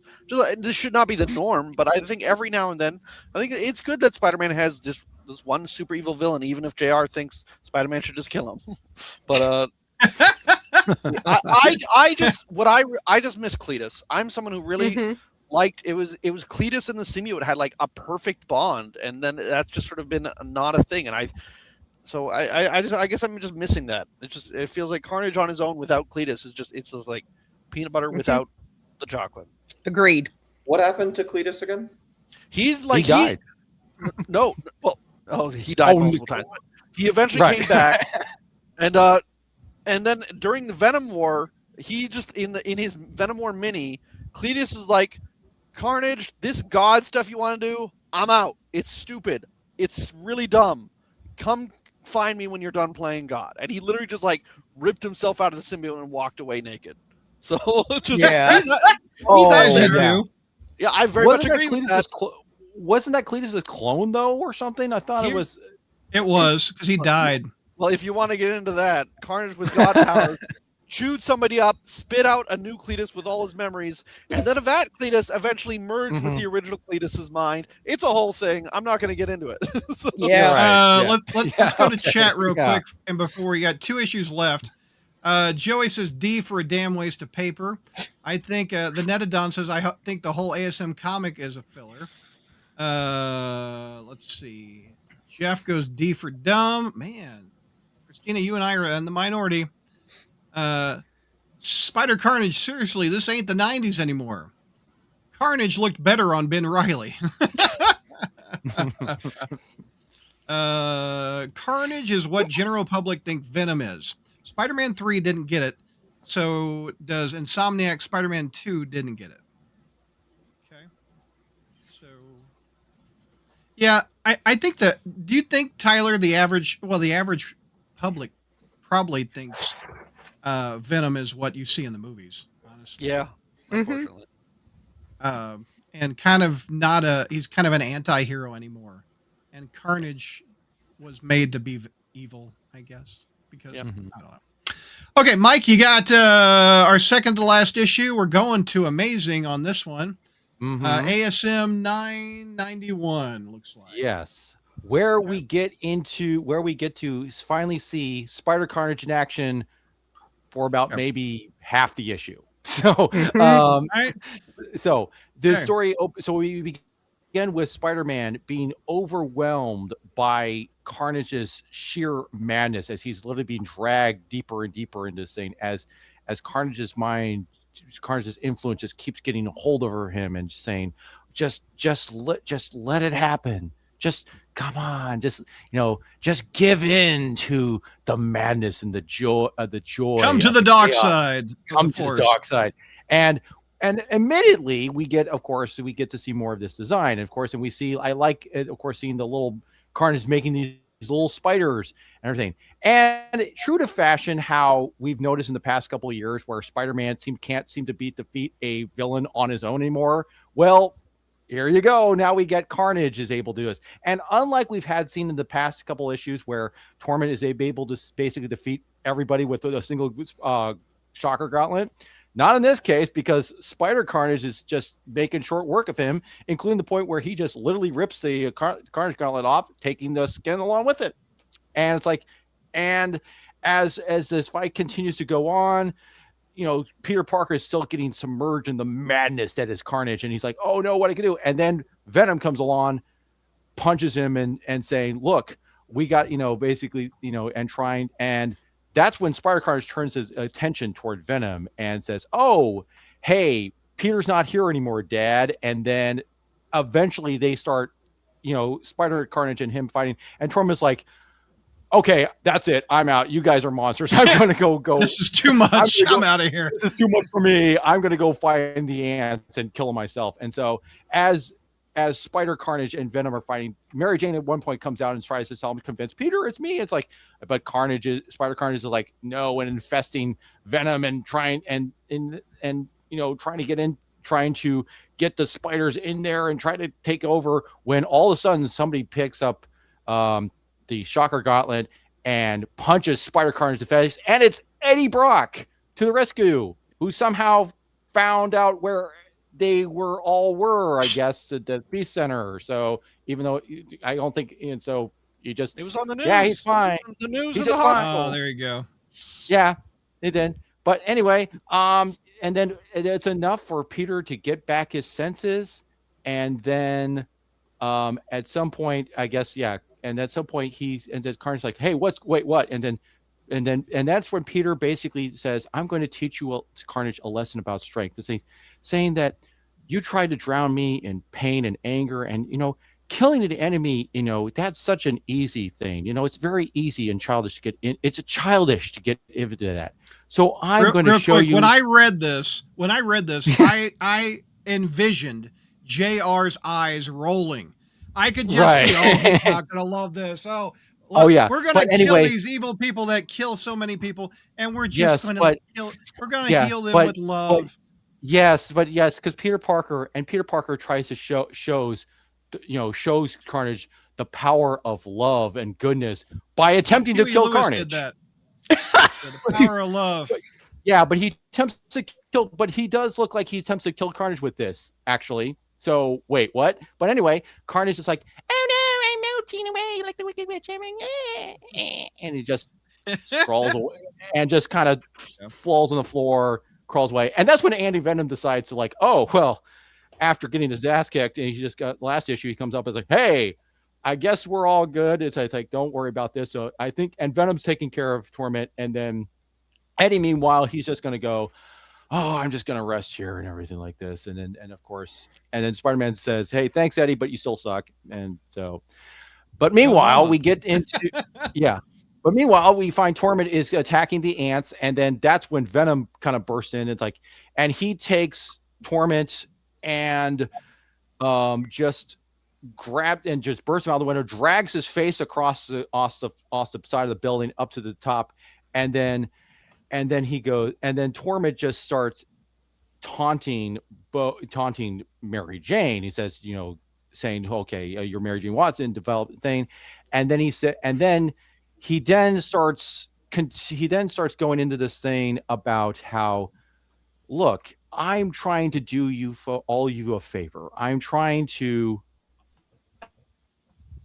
help you all. And here's the thing. I'm just trying to provide you comfort with, Anna love and care. And then after that, I'm going to go after, May Parker. And I can tell you called Spider-Man Peter. So it's pretty clear that you, Mary Jane, and the Venom symbiote, you're still, you love him, but that's okay. I'm going to still help him.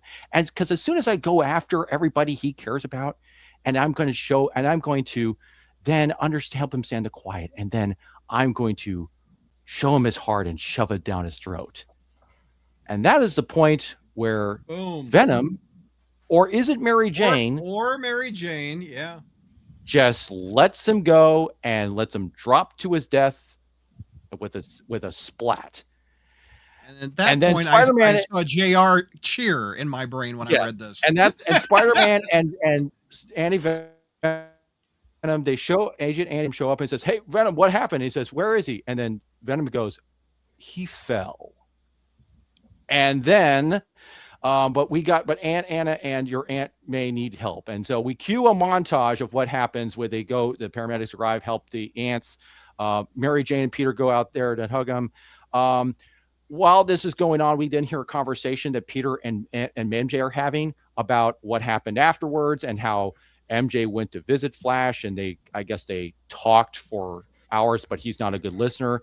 We cue this thing of showing Flash longingly look at a photograph of back during, I guess, the Ross Andrew days where Flash was trying to take MJ away from Peter, and he's got his hands. He's like looking at sadder times and maybe pining for Mary Jane, who may not feel the same way over him, and all this stuff, and just like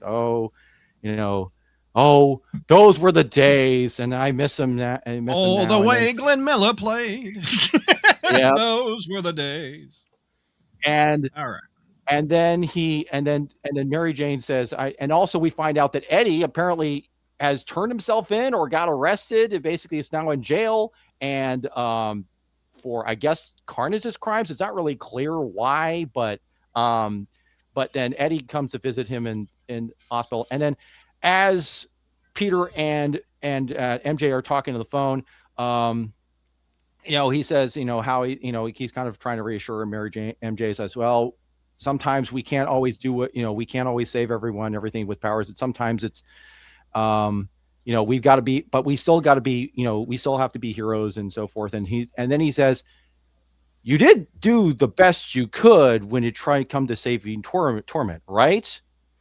Right, MJ? You didn't just, you did try to say him. I want to hear you say it and then MJ goes, well, Peter, look, the good guys won.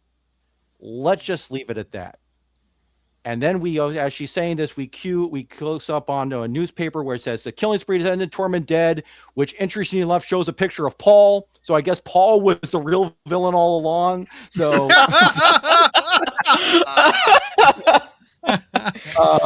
yeah. So it's the villains we met along the way. Yeah, because again, I think, I guess this Paul guy was Torment. I guess because literally that's what you would conclude reading this, right? So, but yes, it's the killing spree and Torment is dead. Poor bastard got framed even when he's dead. Okay. Let's see. And then we cut to the epilogue where we see Peter Parker's long lost cousin, aka the guy known as Mr. Crane.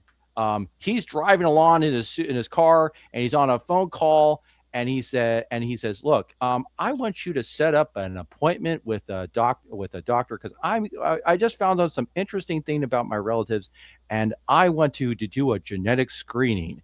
And if you look at the way that last panel is, those look rather like a sinister looking look on those eyes there a little bit. So this guy looks a bit ravaged.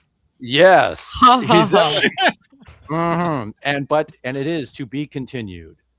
Okay. So there, let's check the letters pages for a Crawlspacer. There you go, Matt Roberts. Yep. He has a letter in there. Okay, so let's hear your grade, Mike. This was a D. Oh, okay.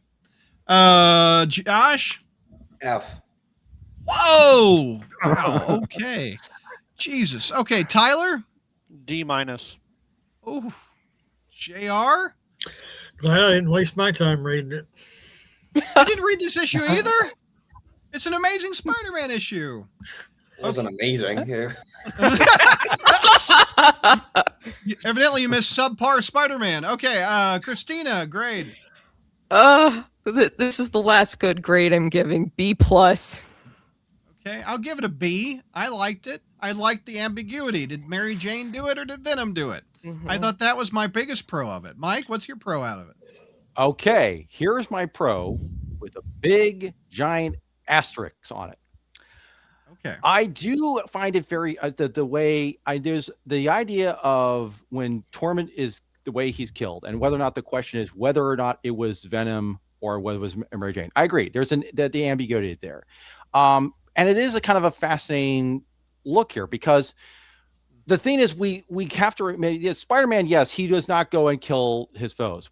We have, however, seen the past where Mary Jane doesn't have that compunction. She did try to kill the Green Goblin once upon a time in that Mark Millar series with trying to shoot him. So she does have, that in her.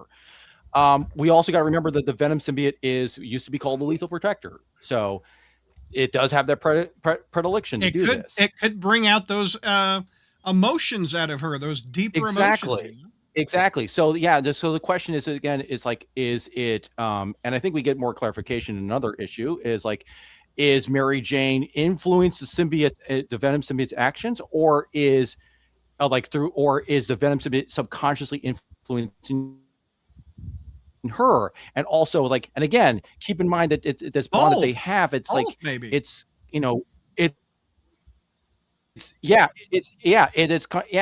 it's caused maybe Mary Jane's moral compass to go askew, or maybe and also this idea, what is Peter going to do? It's oh my gosh, the person I love and care about is maybe slowly turning into a monster. Maybe I have and also you got this idea of maybe Mary Jane, is she going to try to is going into the dark side? Can she wrest control?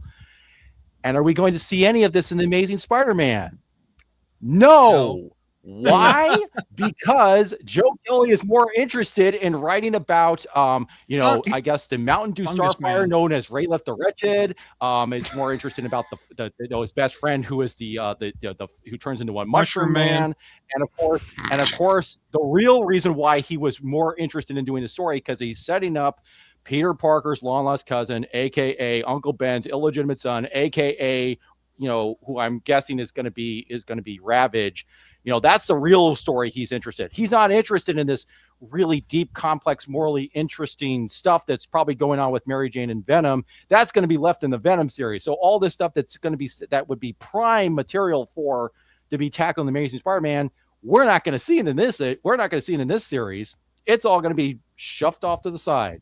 So there you go. That's kind of pros. That's what. Yeah. So pros and cons. Josh, you gave it really low, if memory serves. Yeah, an F. An F. Okay, why an F?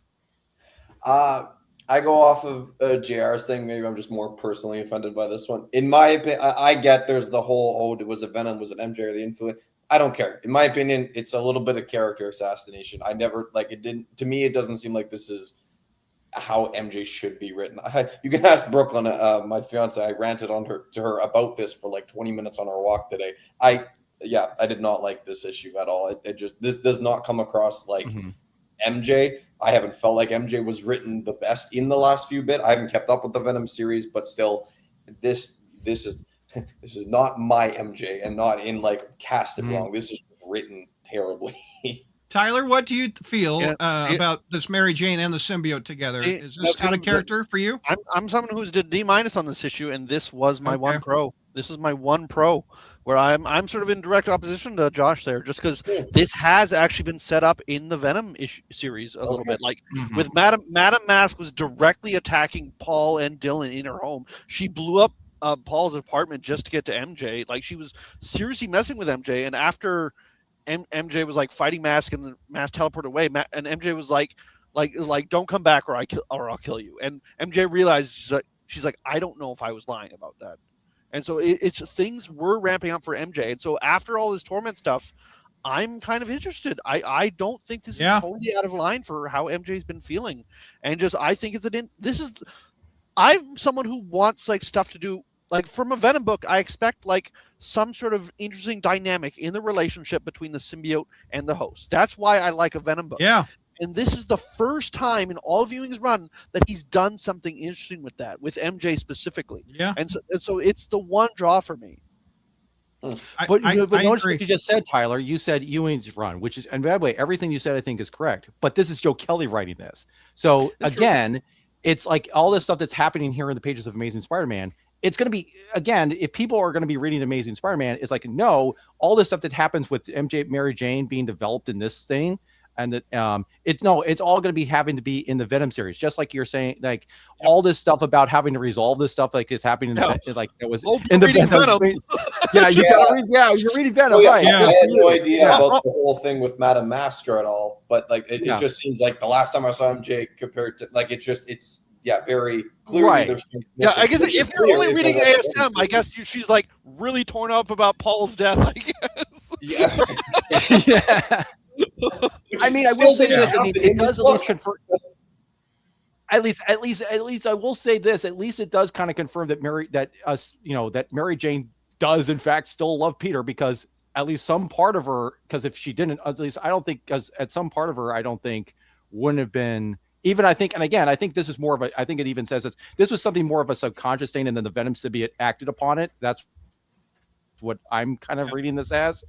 Like that this was more of the Venom symbiote than Mary Jane, although she was probably thinking like, oh, just let this guy die, and then oh wait, I didn't mean literally like this or something, but yeah, I think that was like, I mean, I do find, like I said, I agree with Tyler, I do find this fascinating and everything like this, and there's precedent set up. It's just like, but again, it's not going to be told in future issues of Amazing Spider-Man. You got to go to the Venom series, and people coming into this just reading the Amazing Spider-Man, it's like you, Josh, would be like, wait, this seems like character assassination. This seems come across like character assassination. Yeah.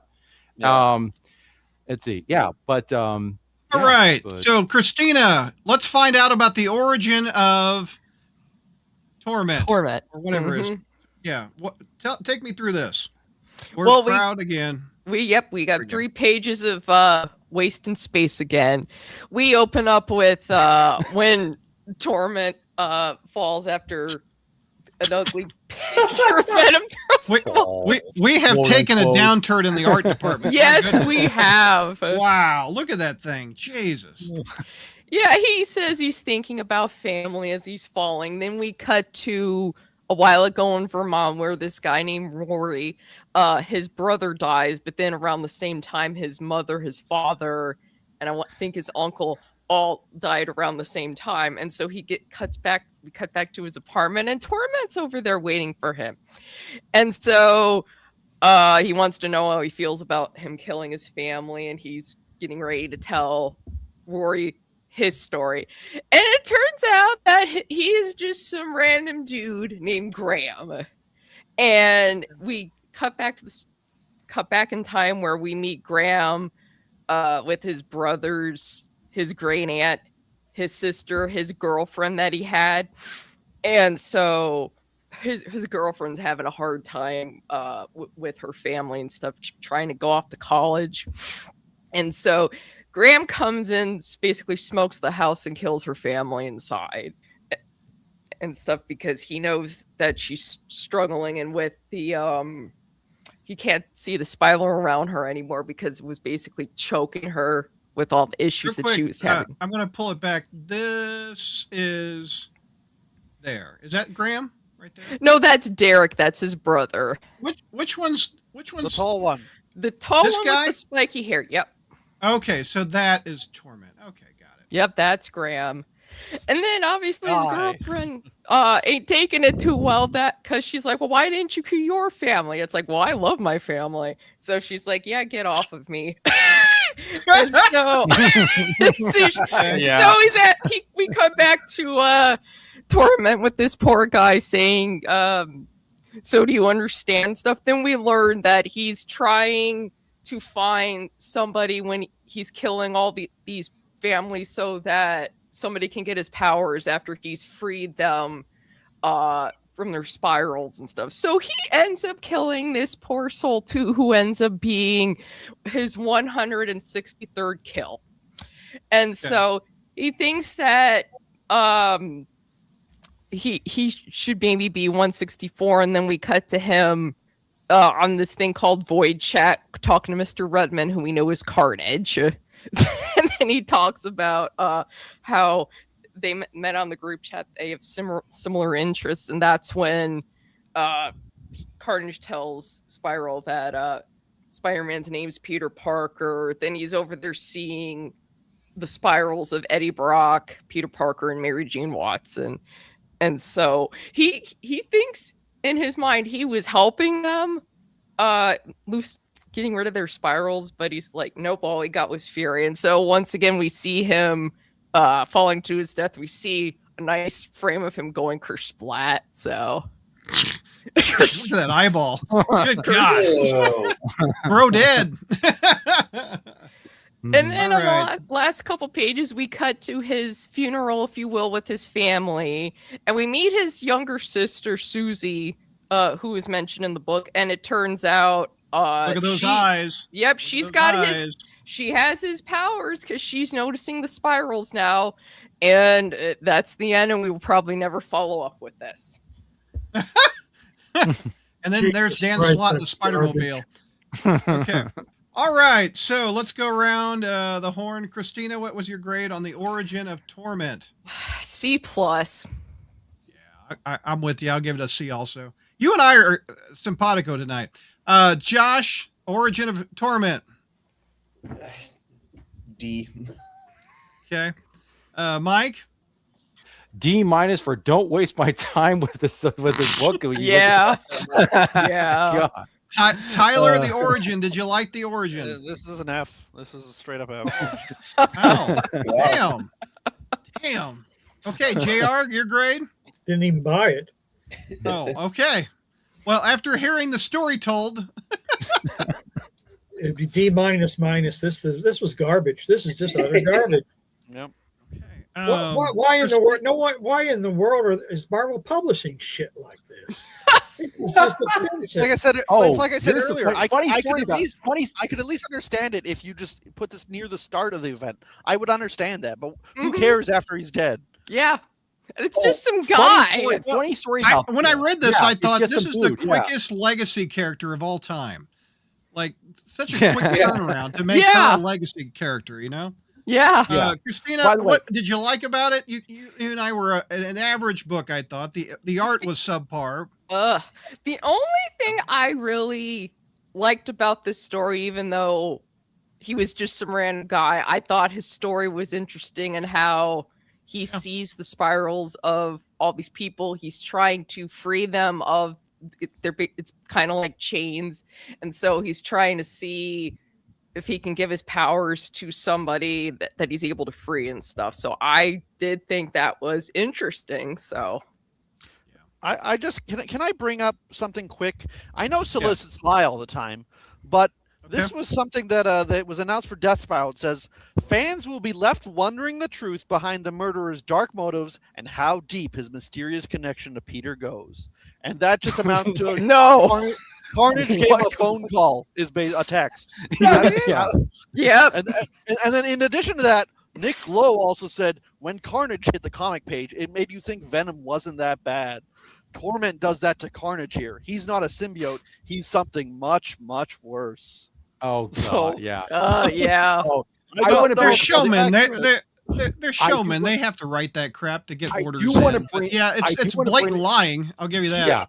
I do want to bring up something that's actually very pertinent to this discussion here, because I believe it was either because after Death Spiral ended and this issue was coming out, I think they talked to Nick Lowe. I think maybe Joe Kelly about this, and it comes to find out this introduction is in their interview that when they're talking about who Torment was, they didn't actually have an identity for him. He was just going to be some mystery guy that they were going to put in, and the origin for Torment was literally an afterthought. Because they figured, oh yeah, he looked cool and he had a design. His design looked cool, and they think, and as they were developing the story, like, hey, maybe we can do the origin. So the origin came actually after all this. So they weren't even going to have an origin for this guy. They just decided to make an origin for this guy because they figured, oh, he looked cool, and as they were doing the story, start with a no, Yeah, but then when we get the who is origin, it? Joey Z has a weird comment, and my heavens, if this is true, the cousin is going to get the spirals and be the new Torment. The sister is a red herring. Do you think? No, I think. I the mean, thing is that's a legitimate thing as opposed to the Ravage idea. Now, maybe this cousin is pissed that his whole family tree never got to meet. I think there may be some of that. I mean, that could happen. Maybe I think there's some of this that, first Torment was such a throwaway. It was the reason we're going to get to the cousin being a villain. I don't. Well, here's the thing. I think the thing is what they're doing with the ending of this, having the sister getting the powers of seeing the spirals. They're gonna. I think, and I kind of have a feeling that that's going to be the last you're ever going to hear about any of this, because again, it's one of those open-ended mysterious endings and everything like this. So Torment was just a guy that they just created for this event and they just kill off. Now, there's possibility that maybe somebody were thinking, oh, maybe they're in the hopes that maybe Torment will become, bring him back for something like Doomsday, for Superman, but Spider-Man rarely gets a villain that'll stick around. I guarantee you, Spore's not lasting past this story. But Torment, I think, had possibility. I really do. But I think the thing is the way they were looking at this, they're thinking, okay, well, he's just going to be part of this event, kill him off, and that's it. And I think they just and their mindset, and I think with Marvel's the Spider Office's mindset is, well, Torment is kind of cool, that kind of got a cool design. Let's give him an origin story, but we're still going to just leave it off the table and everything because just kind of leave him dead. But it's just one of these things. And I think that's my thing. The main con about this whole issue is the explanation we get of Torment's motivation, where he's saying, "Oh, I'm trying to help these people by having them get rid of their families," and then you find out, but I don't think that was his motivation is spelled out in the Death Spiral series, if I'm not mistaken, because I thought his whole thing was, but I think it just kind of muddied everything. It muddied everything more, interestingly enough. And it just, and again, the fact, I think we were all like prior to the podcasting, we're all thinking, oh, maybe this guy is Cletus Cassie, or maybe it's somebody who Peter knows and everything. And it turns out, oh no, it's just some random dude who has no superpowers other than the power of ancestry.com. And he's able to basically, and has like, I love that line every time you say it. There's something to be said for a random dude, in my opinion. Yeah. Because as it is now, every damn supporting character in Spider-Man gets superpowers and puts on a suit. Not everything has to be connected.